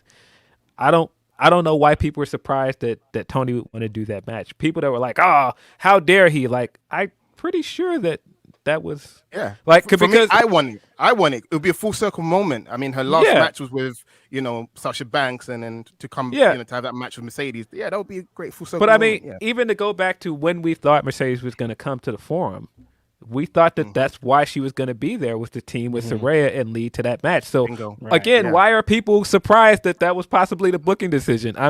I just don't get that. It's been weird all week.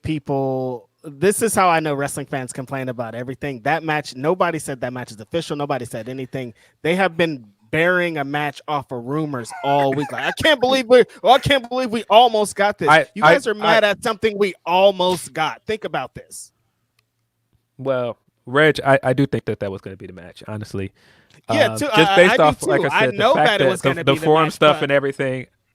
But for people to get mad at something that's not, people to get mad at something that isn't happening yet, though, is like, we'll waste your energy when it's actually announced. Like, let's not waste our energy on fucking a pipe dream. Yeah, I think even when you just look at the build for everything, for Forbidden Door and possibly Wembley, I mean, I do think people do need to back up a minute, because, like, man, when you think about what that card could have been, and if they're now teasing the Kenta stuff, and it could have been Kenta versus CM Punk, Ospreay versus Kenny Omega, and Bryan versus Okada, and Mercedes versus Saraya that sounds like a card that wouldn't have existed 5 years ago. Like, that sounds insane.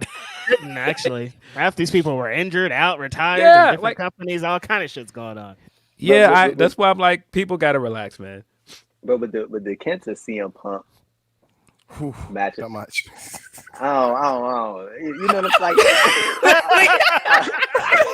Who's gonna get injured first? Who's gonna get injured first? Bro, I don't know. Who's about breaking that down one, quicker? Like, but see, the thing that I like, bro. When people when I see people excited about this, bro, I'm never that person to be like, hey man, you shouldn't enjoy that. I don't like doing that to people, bro. I really don't like doing that to people. People think I like doing that to people. I don't like doing that to people. But like, bro, that's too much time.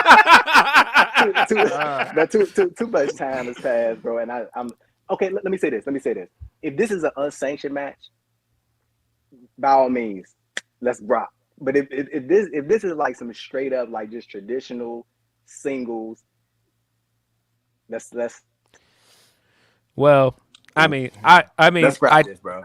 I think the idea of them in the ring together sounds better than the actual match. I think the moment of those two in the ring together is going to be dope. And like, I don't want to be like, oh, it's going to be trash right away. But Kenta's not who Kenta was like a few years ago.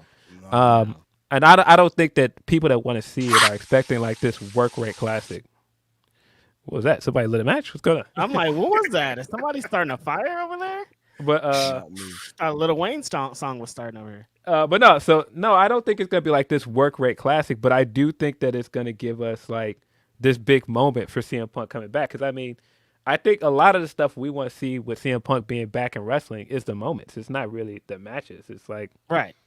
I don't know, but I'm here for it. Like as a fan of Kenta, like I just seen Kenta going up on Twitter. I seen how he's trying to work people up, and every time people are like, yeah, he wouldn't even fight me anyway. And then now that it's on the table, it's like, nah, make sure that money's right, man. Give me the bag. Make sure the money's right.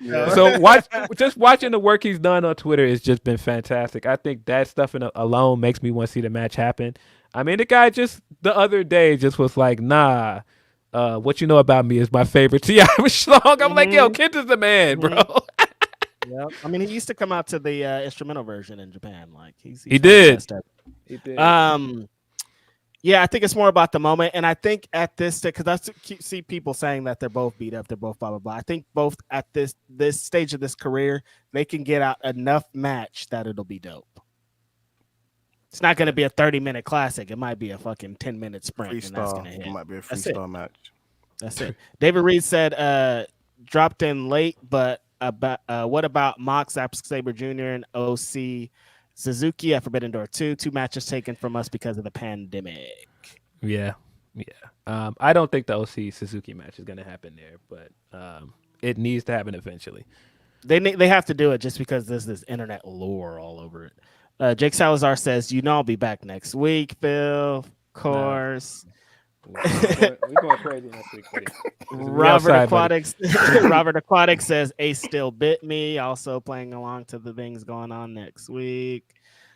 Salazar says, if you're mad at Punk for defending himself in his own locker room, you're a real life bum. Go outside, please. Jake Salazar said that. Yeah, Jake Salazar said that. I didn't say that. Shottown Spurs says, not Sat E Suarez, LMAO. Jake also probably says some more crazy stuff here. It's over, bro. Cody never winning that title. Like, let's just admit it. His story's done. Get ready to learn Stardust, buddy. That is horrible. Stardust. Yo, sick. Jake Salazar says Wardlow versus Goldberg at Wembley is cinema. That's sick. You're sick. Yo, nah, you can't. Nah. Didn't you just say that Tony needs to pay for his crimes and Geneva Convention, and you're pitching that match? Nah, Jake. Nah, Jake. Get out of here. See how fast it happens? Shottown Spurs says, honestly, could definitely see MJF Goldberg at All In, even if I would hate the match. Hard to ignore what would be the first all-Jewish main event. Interesting. Yeah, that'd be cool. Shout out for Jewish people. That'd be cool. But not the main Goldberg main eventing All In is crazy. Are you insane? Yeah, real quick. When people were doing the "What's This Song" by that white boy thing this week, and I was waiting for people to throw John B up there because John B is the one. I saw John B. And I was like, no, John B is the record. So when people were like, because I knew a lot of people that thought John B is black, and I'm like, no, John B. Like, I think his dad is like Jewish or his mom's Jewish. Like, not black. Jewish guy. Shout out to John B. though. No, that is a jam. I was waiting for somebody to pick that one up. Gaming from Canada says, who you got doing a destroyer, Aubrey or Papa Briscoe? Probably Aubrey. Both. Yeah. He said both. Jake Salazar also says, did Austin Theory really cash in on the U.S. title during an open challenge, or is that like Mandela effect? No, I think Seth the match was over. And then he cashed in afterwards, I think. Yeah. James Robinson Jr. says, nice to see Andrew here representing Post and the other good NWA. Are you going to Dynamite this Wednesday, Drew? Yes, I am, sir. Yes, I am. I'm excited about this lineup that they announced. Yeah, man. It's gonna be a Dynamite. I'll be at Collision on Saturday. Also a Dynamite that next week. Hey. I'm tired of y'all. Give me something. Shottown Spurs you also... got like 5,000 shows in Cali this year. All right. Okay. Yeah, all right. You're right. Not to overreact. This is from Shottown Spurs. Not to overreact, but Hunter should be tried at the Hague. What is that? Hague. Yeah. Hague. Yeah. Tried at the Hague for how Liv Morgan's reign post cash in has been handled. Good point, Billy. What you mean? I don't think that she's better since she lost the title. Now she has a character. Before she won the briefcase, it was, I'm gonna win the title. Oh, I'll never win the title. Oh, I'm always losing.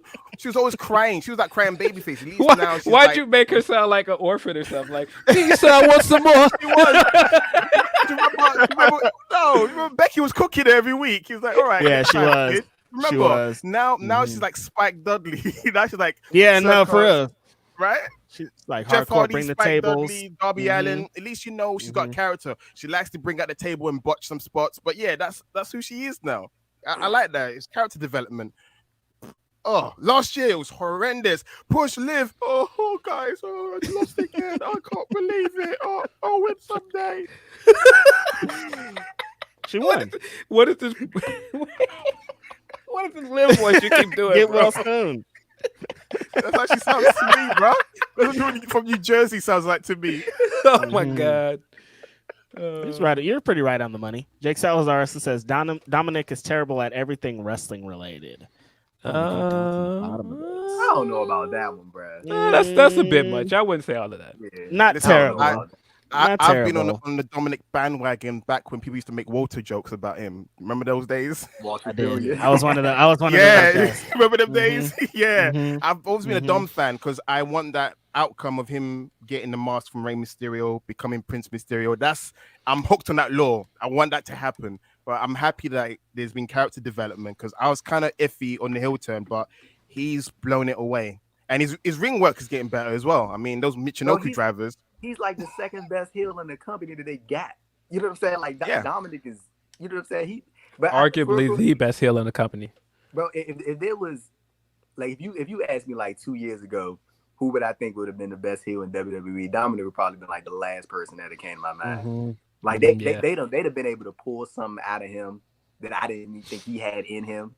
But like they and of course it's not all like you surround him with Finn, Rhea, Damian, but like the dynamic, bro, that they've been able to cook up with Rhea and Dominic, bro, like that's, you know what I'm saying? Like you get that like every once in a while and it clicks and sometimes it doesn't. But like I feel like with Rhea and Dom, bro, they hit something special with them. And I like there was a part of me that thought that it would have got dry by now. Like it would have got, at some point it would have got a little stale.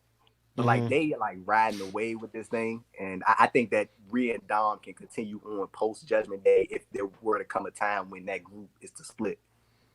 Yeah, I agree. Yeah, Dominic Mysterio, huh? I'm still not on board. Corey Starling says, can someone in the WWE look up the dictionary and tell Vince and Triple H what undisputed means? Because they don't get it. They don't really understand. Yeah, I don't understand why they have undisputed on both those belts. Why? Undisputed. It's disputed, though. We can dispute it. And then finally, at the bottom of our super chats, our duet says, late arrival this afternoon, but weekly shout out to Grapsody. Keep cooking, fam. Also, yo, Sat in the building. I sure am. I'm enjoying myself. We're never going to get down to the bottom of this. Shout out to everybody for sending in super chats today. Super dope. That's a lot of them. Y'all are cool. A lot of great content. We went through a lot of the topics here, I think, mostly, right? Can we get into some Dominion talk? We didn't really talk in depth about the big New Japan pay-per-view this weekend. Well, last weekend. Yeah, really good show, I thought. I thought the opening match was what it needed to be. I don't know what it is about Lance in New Japan. Lance in New Japan is always better. The sprint he got off with Ospreay at the beginning of that show was great. Ospreay is still in his bag. Ospreay trying to lift this man over his shoulders with a hurt shoulder. I'm like, please, we want the match to happen at Forbidden Door. Please be careful, Ospreay. But yeah, I thought Ospreay winning and then immediately getting in his bag and being like, nah, fuck Canada. And it's now Ospreay versus Canada. I thought that was excellent. I think Ospreay is going to go into Canada. He's going to win that title. He's going to get booed out of the building. Don is going to help him. I think it's going to be incredible. It's going to be some heat after coming off of this match. Yeah, that was probably the biggest thing coming out of this. We're getting Ospreay versus Kenny Omega. Was it the biggest thing coming out of this? Oh, well, what else happened here? Something else pretty big happened, but but no, I thought this match was good. Like I said, I think anybody expected this tournament to be like this, like big grand thing, like it was G1 style matches. Like you weren't gonna get that, but no, I thought this match, like I said, was a really good sprint. What else match? But but when you talking about like the Dominion card, like I think one of the breakout things, like just from even going back to like the best of the Super Juniors, is like the turnaround that like Master Walter has had. Because like when he first came back, bro, I was like, bro, y'all done put this man in the most horrible position already. I was like, this is not going to work. But like this best of the Super Juniors run that he's had, and I caught up late on it, so like I was seeing people talking about like the performances that he was having, and I caught up like along the way, and eventually got to the end. But what Wato, bro, like it is kind of crazy to see like the turnaround that he's had just by being in this best of the Super Juniors, and like how just even seeing the way that people are reacting to him online.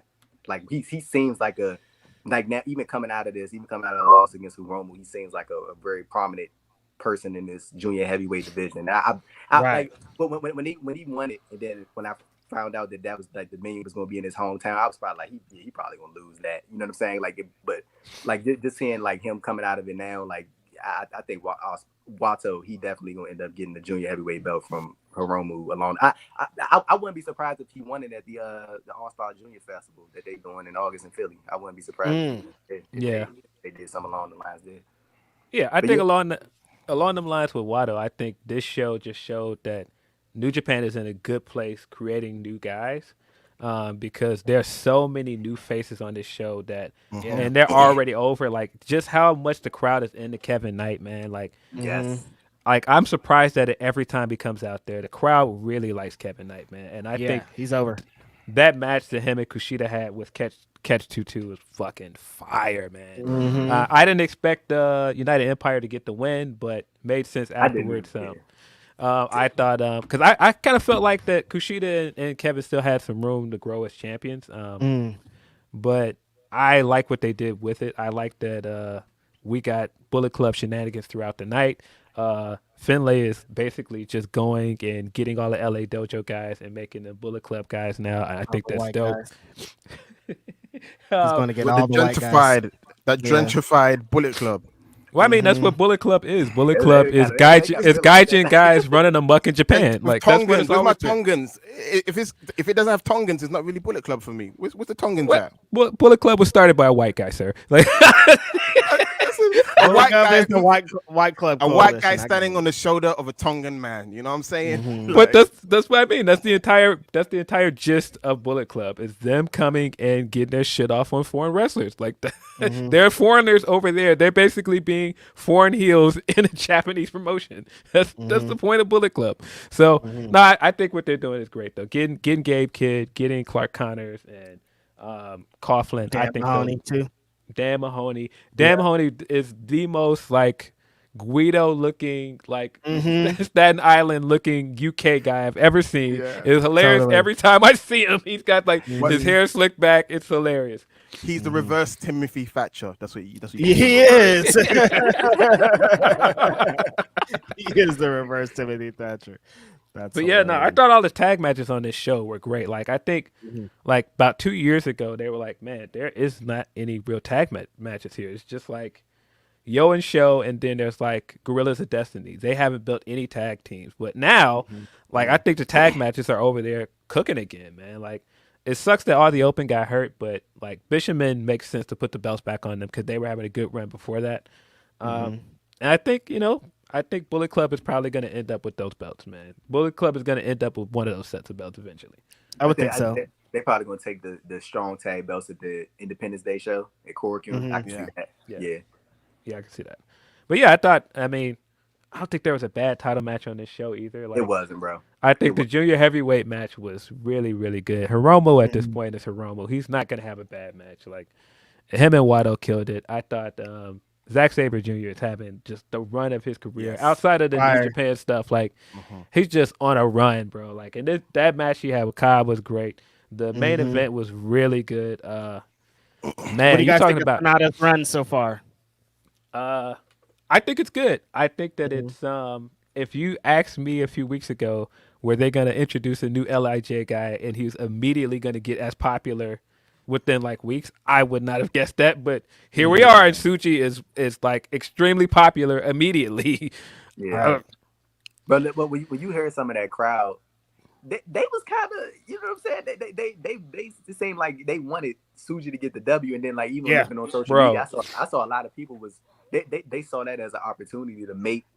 And it was an opportunity to make Tsuji. I mean, I think Tsuji came out of it made anyway, like especially the way he came back. Like this dude came back at the big grand entrance, you know what I'm saying, the big surprise, and then he came back and was immediately sliding into an IWGP World Heavyweight title match. So I think he was made from that, but I think a lot of people was like, man, like, honestly, bro, like I think it says a lot, like how piggyback over what Phil was saying about how New Japan is doing a good job of bringing some of these guys back. I mean, with Wato, it took a little bit with Wato, but like with Tsuji, he came back and it's like even the idea of him beating Sonata doesn't sound crazy. Like it doesn't sound like a bad idea. It's like, okay, yeah, Sonata just got the belt, but it's like you put the belt on Suji, I don't think really people gonna be up in arms or upset about it. It's like, you know, they doing a good job of it, man. And especially I know Suji. Well, what block is Suji in the G1? Is he in the? I think I got it. Suji is in the. Where's the dude's name? Yeah, Suji in the A block. Yeah, he with Sonata in the A block. So, you know. Yeah. It's wild to think about it though, but like Suji's like in a spot that Naito was when Naito came back to the company from his excursion. And Sonata is kind of in a spot that Okada was at that time. It's wild to think about it, but that's kind of where we are. But yeah, I thought the main event was exactly what it needed to be. I thought Suji came out of it looking like a big star. I thought LP leaving Bullet Club at first was an odd decision. I thought this man was going to be leader of Bullet Club. I'm just going to come out. He should have been. He should have been. I thought he was going to be the guy that stepped up and he was going to be leader after Jay White left. But seeing a reaction to him since Jay White has left, like, no, this guy is not a heel anymore. He's too popular. Like, this guy is a massive face. And just seeing him come out and the promos he did before this, they got to go full in with LP in my opinion. Yeah. That's good. There's a lot of good stuff coming out of New Japan. They have the G1s coming up. They have the junior show coming up in Philadelphia, like Drew was describing. They doing the joint show with Impact that next They're day. doing the Multiverse 2, I think it is, or is it Multiverse 3 at this point? Like they've done a couple of these. They're gonna Multiverse 2 with Impact Wrestling. Tanahashi has been announced already. New Japan is upping the American presence as we've been seeing throughout the year already, and it's going to be even more this summer and going into the winter. And with Forbidden Door, I mean, it's a pretty great time to get hot, right? I actually wanted to ask y'all this: with New Japan going to the Independence Day shows, July 4th and 5th at Korakuen, what's the match for Willow? I don't know. That is a good question. I don't know. Yeah, I don't know. It's unfortunate, man, because you could just tell that they had fully planned on continuing to work with Mercedes. But I just think this is such a good opportunity for Willow, and I hope they don't drop the ball. Right. You think they probably just bring somebody else from AEW over to have that match, and then possibly Mercedes Martinez, maybe that'd be a good shout. Or somebody if they wanted to up it up, get Athena in there. Yeah. All right, man. Athena's got to get to Japan this year, man. Bro. I don't know what we're doing if she's not in Japan. I think Athena is having one of like the most underrated like women's title runs right now. Like title runs. Like Athena, bro, she's killing it, dog. Like I keep up with ROH. Like, I try to watch as much. It's so much damn wrestling going on, but like I try to keep up. Like, I try to keep up with like most of it like through highlights, and like if I hear like people talking about it like a match, I go check it out. But like I've seen like a good chunk of what Athena's doing, but she's having like a great. You can tell she just like completely like in her bag right now. Like this is like this is her, like she's in her zone right now. She locked in. You can just tell. Yeah, I agree. Speaking of, what did you think of this 4-way last night on Rampage? Because I saw a lot of people that were like, Sky Blue, what are they doing? And I was like, clearly a story here. I knew it right away when Tony mentioned Sky Blue at the press conference. And the press conference, and she was like, nah, just give me Sky Blue. And I think the point that they're trying to make here is like, hey, all of these homegrown stars like Sky Blue that are not champions or haven't had a big run yet, they're all going to like make this run to stand up against the Outcasts with Tony as champion until Jamie comes back. Like I feel like that's the story, and people are like, why would they do this? Like it's pretty clear what the story is. I don't know. Yeah. I mean, but pretty much that's kind of what I was thinking. Like when I saw Sky Blue win, like kind of thought about the press. She mentioned Sky Blue like twice when she was talking about potential opponents. I was like, I mean, that's probably more likely where they gonna go. You know. So. And I thought it was a solid match. It's a championship dynamite. I mean, you know. Yeah. You know what I'm saying? And like, hey, this is the all-in main event. You know what I'm saying? Like, you know what I'm saying? Right. Exactly. Right. Championship match, bro. And they act like Sky Blue can't go. Sky Blue good. She can go. She proved it. We saw it in that Ring of Honor match with Athena. She did a great job in that. I think she deserves to be in the spot. She's been working hard. She's been improving every time we've seen her. And it's Toni Storm. It's just a dynamite match that's going to be fun, you know? I'm about to say, and even the match that she had with what was that? At Battle of the Belts against Jade. What was that back in January? It was a good match, bro. Like when they did the count, I think she had her up and then she flipped her over and went into the Jaded. Like it was a solid match right there, bro. So I mean, and then you in there with Tony, so yeah, it's gonna be a good match. It's gonna be a great match. I think. I don't know, man. People be just so down on, oh, why did this person get this shot? Like, I mean, you know, people get shots. I mean, when you have a heel champion, when you have a heel champion, you need like upstarts like her to get a win, to get a match like that, so that fans can be behind her. I mean, are people forgetting how behind Blue Sky people were for Sky Blue at one point? Y'all were booing Red Velvet for this woman. Like, come on, man. Yeah. People forget pretty quickly. Yeah. The other, when you look at the other options in this match, you got Sky, you got Britt, and you got Mercedes, and you got Nyla. If it wasn't gonna be Sky, I feel like Nyla would have been, because she DC native, you know what I'm saying. Mm-hmm. But at the same time, Nyla's a heel. I mean, she is a heel. I mean, it'd be kind of funny when I be saying it, because I think Nyla funny as shit on Twitter. So like, I'll be consider her like a heel, but like she is a heel in the AEW's television landscape. So I mean, when you're looking at it, I mean, Sky Blue is like the obvious option to combat a heel Tony Storm. Like it kind of just makes sense for her to go there, right? You ain't gonna go Britt already. You know what I'm saying? Like, you're not gonna do the match for her and Britt. So yeah. I don't know. I didn't understand why people were that night like Sky Blue. Like, yeah, it's okay. It's ridiculous. We need contenders. We need people. We need TV matches. Right. Oh, put the women on TV. Not like that, though. We need it different than that. We can't have Sky Blue out here. Hey, real quick, while we still going, bro. Like just to switch it over a little bit. Like I had saw like a couple tweets. Did y'all think that Kevin Owens gonna turn on Sami Zayn again? No. Eventually, not right now, but I think when the tag team runs its course. Because Sammy be tooting in that bloodline business. How many times did he get kicked in the face? I definitely. I don't know how you guys felt about the bloodline stuff last night. I thought a lot of it was good, but I just think they're dragging this out too long, man. It's just like it's too many weeks. They're like, hey, announcement. We're gonna get to him choosing a side, and then we get to the episode and he hasn't chosen anything. We're still at the same place. We're still at Sammy giving this guy advice. We're still at him conflicted. We're still at the stupid wrestling convention. Oh my God, Jimmy kicked you. Are you kidding me? Do you not know that this guy kicked you on accident? Like, come on, man. Like, I don't understand dragging this out. But again, I think the stuff with him and Paul was good. I think giving him the main event and giving him the match with Austin was good. He should have won. He should have won. Because what's Theory doing with the title? Nothing. Well, do you really want them to sacrifice Theory's title reign just for this bloodline stuff, though? I don't. Yes. I don't. Yes. What's the alternative? Yes, sir. Yes. What's the alternative? What's Theory got going on? If Theory had like multiple opponents to choose from, sure. But recently, it's like Lashley hasn't been on TV in a bit. Sheamus is chilling with the Brutes. There's nothing really happening for the United States title scene. So I'm like, give it to Jay for like a month or something before he loses it because of the Samoan spike or something. Better than nothing. Yes. yes. I do want to sacrifice that. I guess my reasoning though is Jay doesn't need that belt to be relevant. He's gonna be Jay. He's been in the main event regardless, and I mean everything he's doing with Roman is going to keep him in the main storyline. He doesn't need that belt to be in the main storyline. True, but what that belt's doing, it just. I mean, get that belt of Theory. That's what I'm saying. It just is.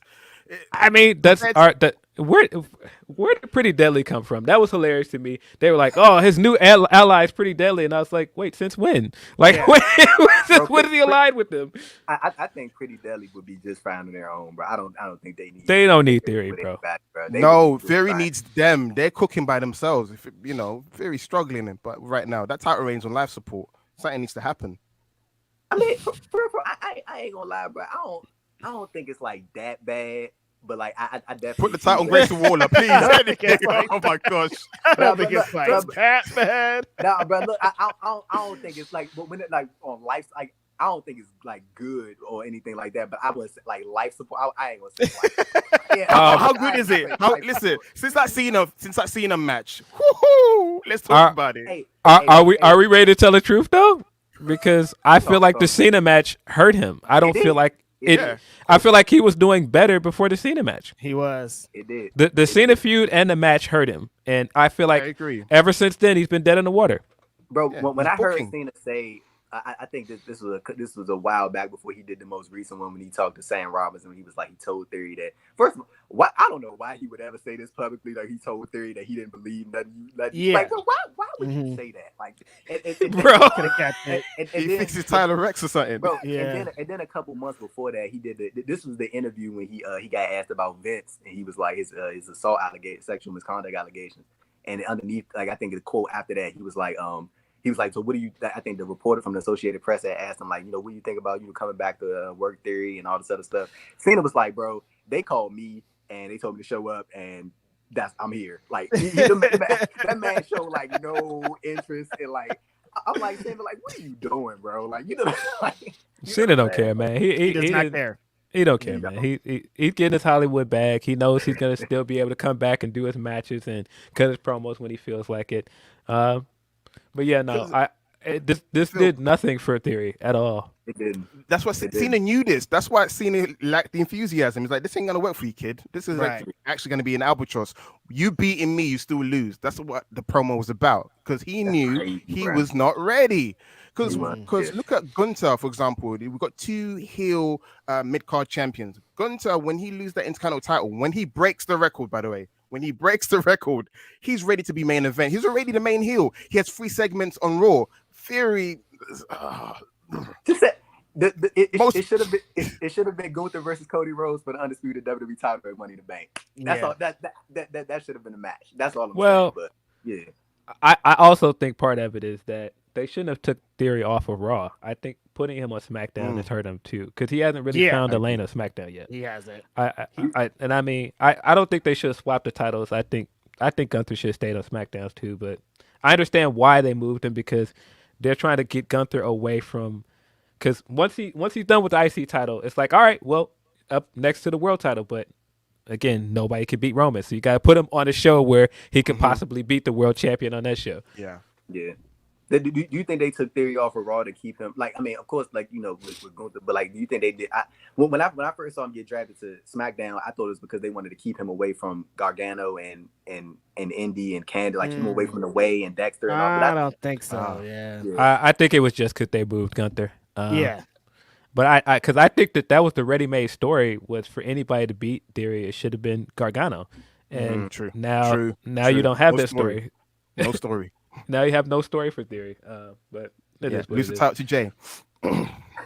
We got a couple more super chats before we fly on out of here. Hey, bro, that man said yes. Yes.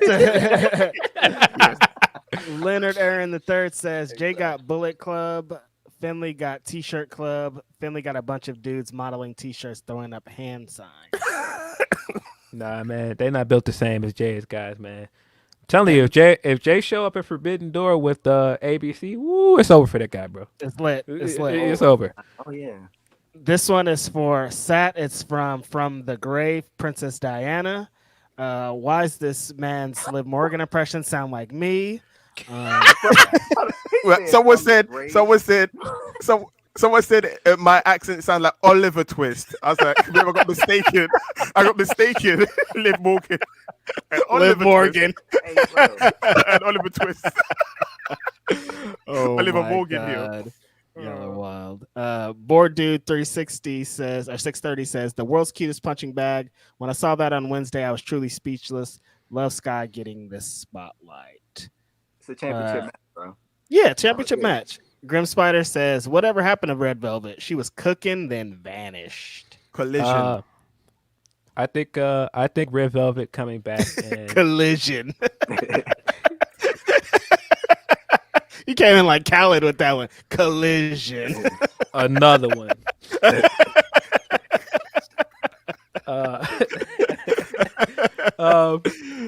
I think Red Velvet should be one of the homegrowns that comes back and challenges Tony at some point. I hope that happens. Yeah, Red Velvet is amazing. We don't know exactly what's going on, but she needs to be back. I can see her on Collision. And then Jake Salazar says, what y'all think of Rock losing dang near everything this year, but can't be bothered to answer WWE's calls? It's honestly hilarious. Natural selection is taking this course, baby. Yeah, straight up. Y'all see how the world work? Yeah. Y'all see how the world work? Yo, the shit is about to come crashing down. And then Drew came back with God don't like ugly man. Won't he do it? No, Won't he do it? God don't like ugly. Oh my God. Hey, bro. If Rock come back, man, but I know that man Cody about to be distraught. He about to be distraught, bro. Totally. I'll be annoyed. I'll be annoyed. It's like, Okay. no. We got two more, actually. Jake Salazar says, yeah, where's Red Velvet? We got time for Saraya, but not Red Velvet.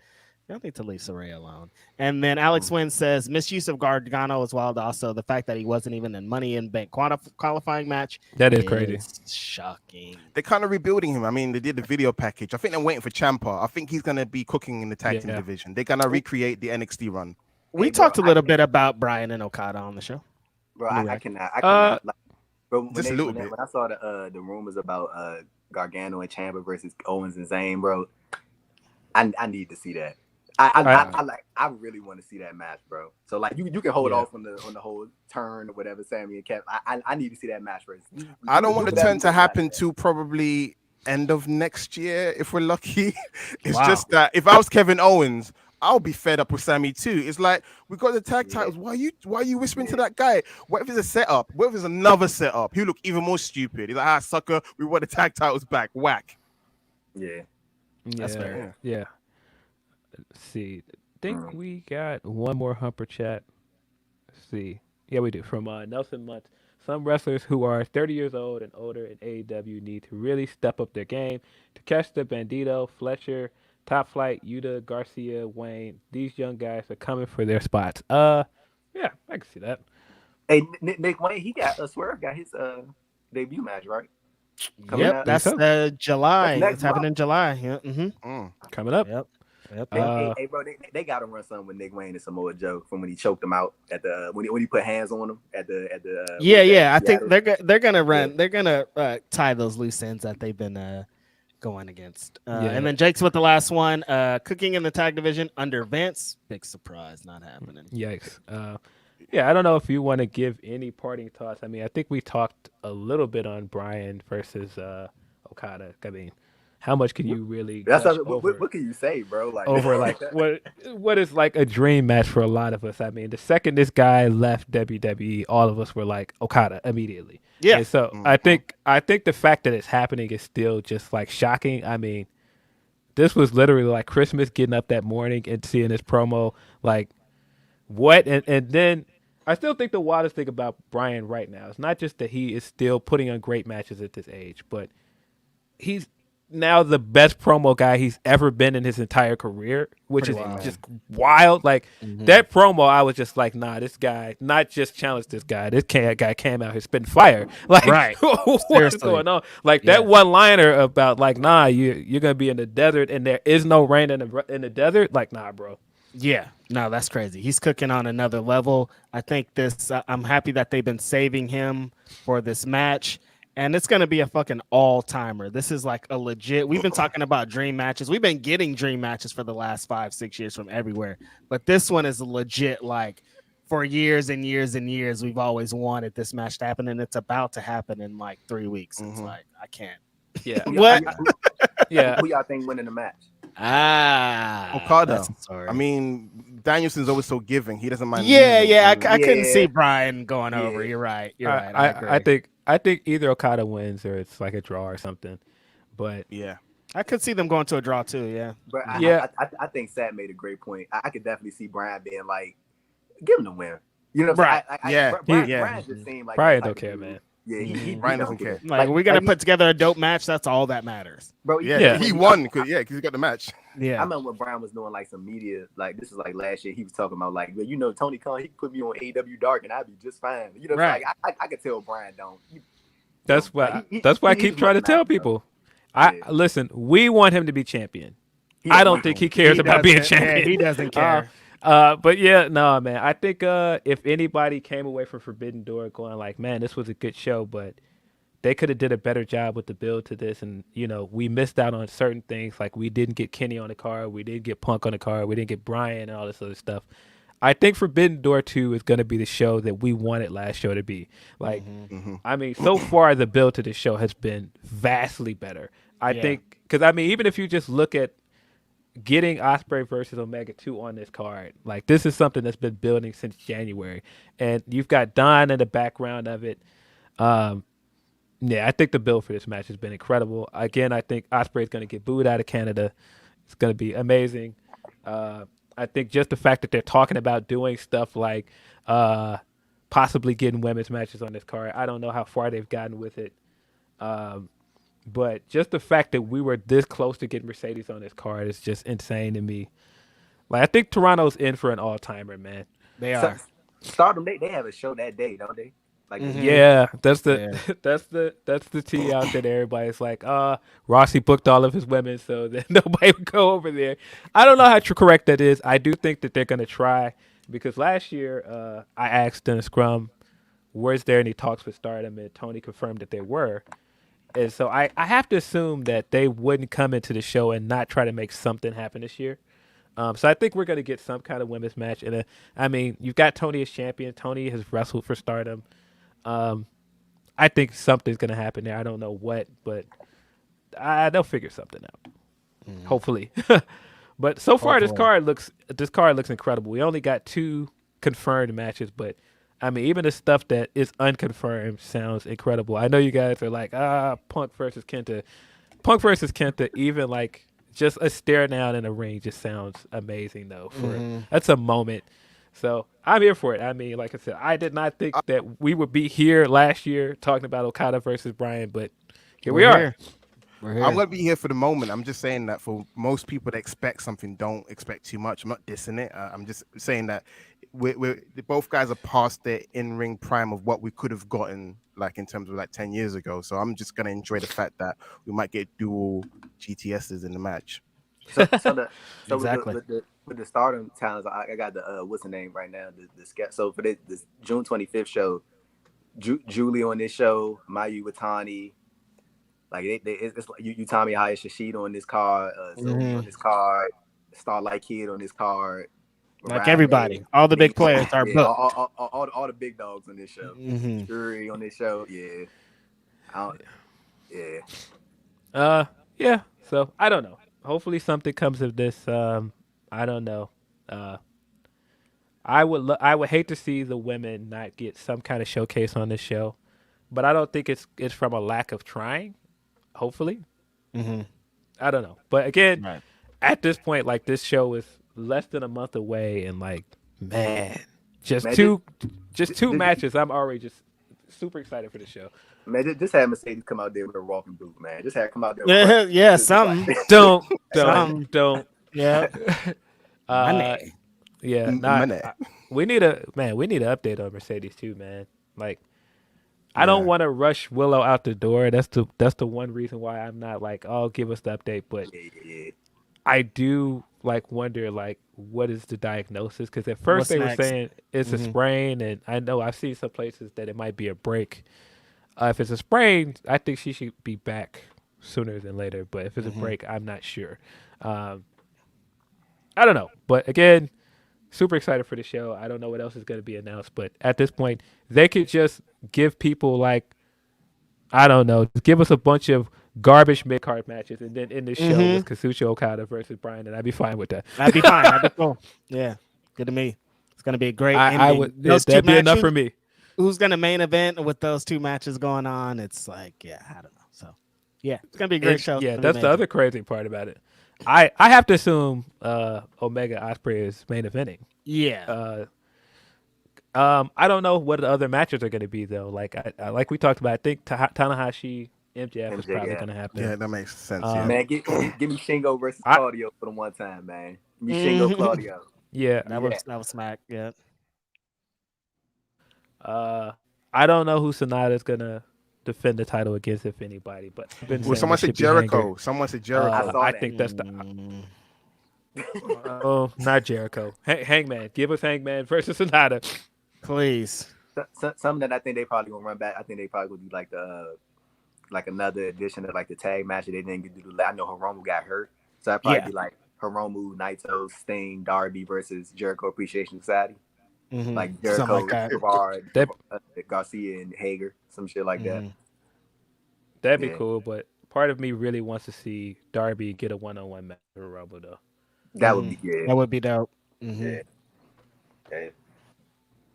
I'm trying to think of like what else we could see. Maybe like Ishii versus Takeshita or something like that. That'd be cool. Ishii always putting out bangers. You always count on Ishii. You always count on Takeshita too. But I think that'd be a cool one. Like think about like random stuff. I think people forgot Ishii and Eddie Kingston just randomly decided to have this amazing match last year. Right. Out of nowhere on the pre-show.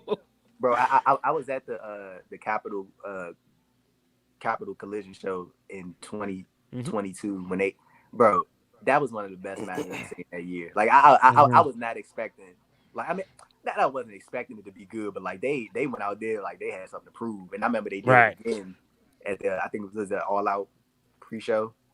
I think that was the All Out pre-show in 2022. I think that was. So yeah, you can always Eddie and Ishii. That's one. Yeah. But nah, Ishii, I feel like just decides every time he comes over to America, like, let me show people what they're missing. Because I was at the Windy City Riot show where him and Suzuki had that match. That was the month before the Capital Collision match, and Ishii's a legend, bro. I said, well, Eddie Kingston in the block.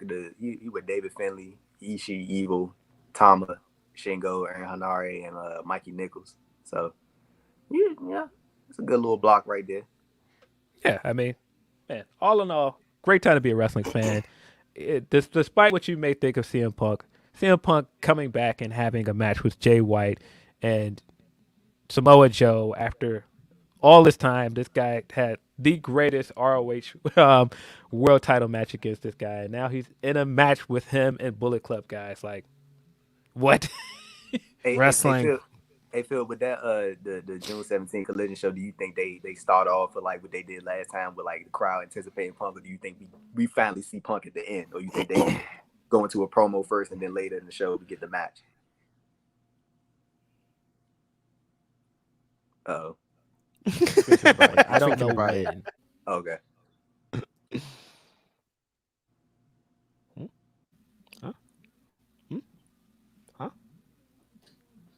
I love it. Phil's smiling because he's finished his point. What you're saying? So funny. Yeah, no, I said, I think before it cut me off. I think before it cut me off, I said, he's going to cut a promo at some point, I have to assume, but I don't know when. Like, I don't know if you open that show with a promo or what. I think build the anticipation and just go straight to the main event. I'm curious to what he's gonna say, like because like, I feel like his reintroduction last time, like I don't think you could have came up with something better than like that whole ordeal. Like it's gonna be interesting to see like what's the game plan this time, and like you can't. This is gonna be interesting, bro. You can't get better than this guy coming back and coming to United Center with the banners behind him, saying I'm back like Jordan. Yeah. Bro, saying I for the first time since the ROH run, I'm back in pro wrestling, bro. Nah, it's crazy. You can't beat that, man. He said all the good shit back in 2021. It's gonna be different this time. Yeah. Now people are like of mixed opinion of him. Man, it's just not the same. I'm curious what he's gonna do with this. I think if anybody can cut a promo in this and make it work, it's gonna be him. I think the crazy thing about Punk, I know. Real quick, because people know I'm a Punk fan. Punk is really good at the talking part. Like I know that the scrum itself, people are like, "Oh, this was all wrong." But you know how many times I've watched this scrum just out of fascination, out of everything this guy was saying. The guy could sit there and read the phone book, and we're all just like, "Yo, what are you talking about?" Like every time this guy gets a microphone in front of him, we're enthralled by it. Right? Like remember when he gave like that answer on. Mercedes and Naomi, and that clip was everywhere. And he's like sipped the coffee at the end, but was like, it's none of my business. Whatever he does in this promo, it's gonna hit. I'm convinced because that's what he does. No matter what else, he could be not the same guy in ring, but he's still that guy with a microphone in his hand. 1000%. It's happening June 17th. Next time we're gonna see you on Grapsody. Actually, we're gonna see you on Ask Grapsody the middle of this week. So get your questions in as always. We'd like to thank our guests for coming into Grapsody today. Y'all have been amazing. Sat and Andrew, y'all came through and gave some great analysts on some things that I was down about. You guys changed my mind on. You flipped it. Let's get some last plugs in. Where can we find you at, Sat, on a weekly basis if people want to consume that and see those little booty shorts you're wearing? I think that's a one-time only, but who knows? If Wrestle Talk, I do every Saturdays. I do the Wrestle Talk news and also do the Wrestle Talk podcast reviewing SmackDown with Tempest. I'm on Twitter at SatNext2. Check out everything Wrestle Talk related. Check out No Rose Barred. Check out Parts of Unknown. We've got Survival Series, which is a great show that we do. And yeah, I'm about. Yeah. How's your boy? Yes, thank you. And Drew, where can they find you? They can find me on Twitter at AD Thompson __. You check out my written work at Post Wrestling. Also, I'm gonna shout out my guys Nate and Chris, man, over at the NWA podcast. I love we got to get those guys on here too. Man, 100%, man. I think they'd be great. Definitely be great with y'all on the show, man. And we got a podcast coming out next weekend. So yeah, shout out to my guys, man. And Reg does the theme song for NWA podcast. Like you should see us before when we got the stream look, we all be like doing a little head bob and shit like that. So yeah, man, y'all can find my written work at Post Wrestling and my interviews at Andrew Thompson Interviews YouTube channel, and yeah, that's all I got. Subscribe. I didn't shout out anyone. Now I feel guilty. I want to shout out to SB3, Romeo, all the True Hill Heat guys. I love those guys. Shout out to the Rest Things guys. Shout out to Alex McCarthy. Shout out to my boy Tempest. Shout out to Ollie. Shout out to Luke. Shout out to Pete. Pete Quinnell is one of the hardest working guy out there. Shout out to Adam. Shout out to Sully. And shout out to Andy. And that's all the guys I have. If I've forgotten you, don't cry. I did my best. Love everyone to Wrestle Talk. Mwah. I did my best. It's hella funny. Well, you got to shout out Phil Lindsay. Shout out somebody too, bro. Do I have a shout out? Shout out to Will Washington for coming in here at the last minute and giving us some clutch notes. You're not supposed to say that.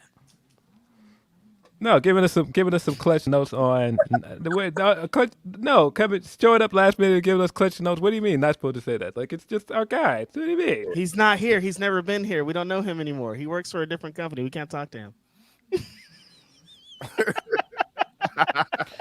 Shout out to Bill Birmingham of Vermont. Bill Birmingham. Vermont, like I don't know, man. I don't know. Some random guy that we talk to every now and then in our group chat. Yes. And shout out to all of y'all in the group chats. Shout out to Fightful. Shout out to SRS. Shout out to Kate. Shout out to Denise for we had a really fun AEW Dynamite recap, and I'm going to be on for the next 3 Junes with her after Dynamite. So shout out to everybody. Shout out to y'all. Shout out to living life and staying hot. I don't know, getting high. Yeah, no. Of course, I'm not saying if people think that he's like giving us scoops. Like, shout out to our guy and talking to us. He's just our friend. I was like, nah. Mm-hmm. That's why I was confused at first. Like, what do you mean? Like, we talk to this guy all the time. Like, no. Of course, he's not giving us scoops. Not like that. That's you guys, just our friend in here talking to us because that's our friend. Mm-hmm. That's it. I think that's it for Grapsody today. Thanks everybody for tuning in. It's Saturday. Enjoy your Saturday, and follow our people and follow everybody. And thanks for your support as always. And we'll see you this Thursday for Ask Grapsody, and next Saturday we have more guests. We have guests all June too. So shout out to everybody. Anything else? That's it. All right. Peace.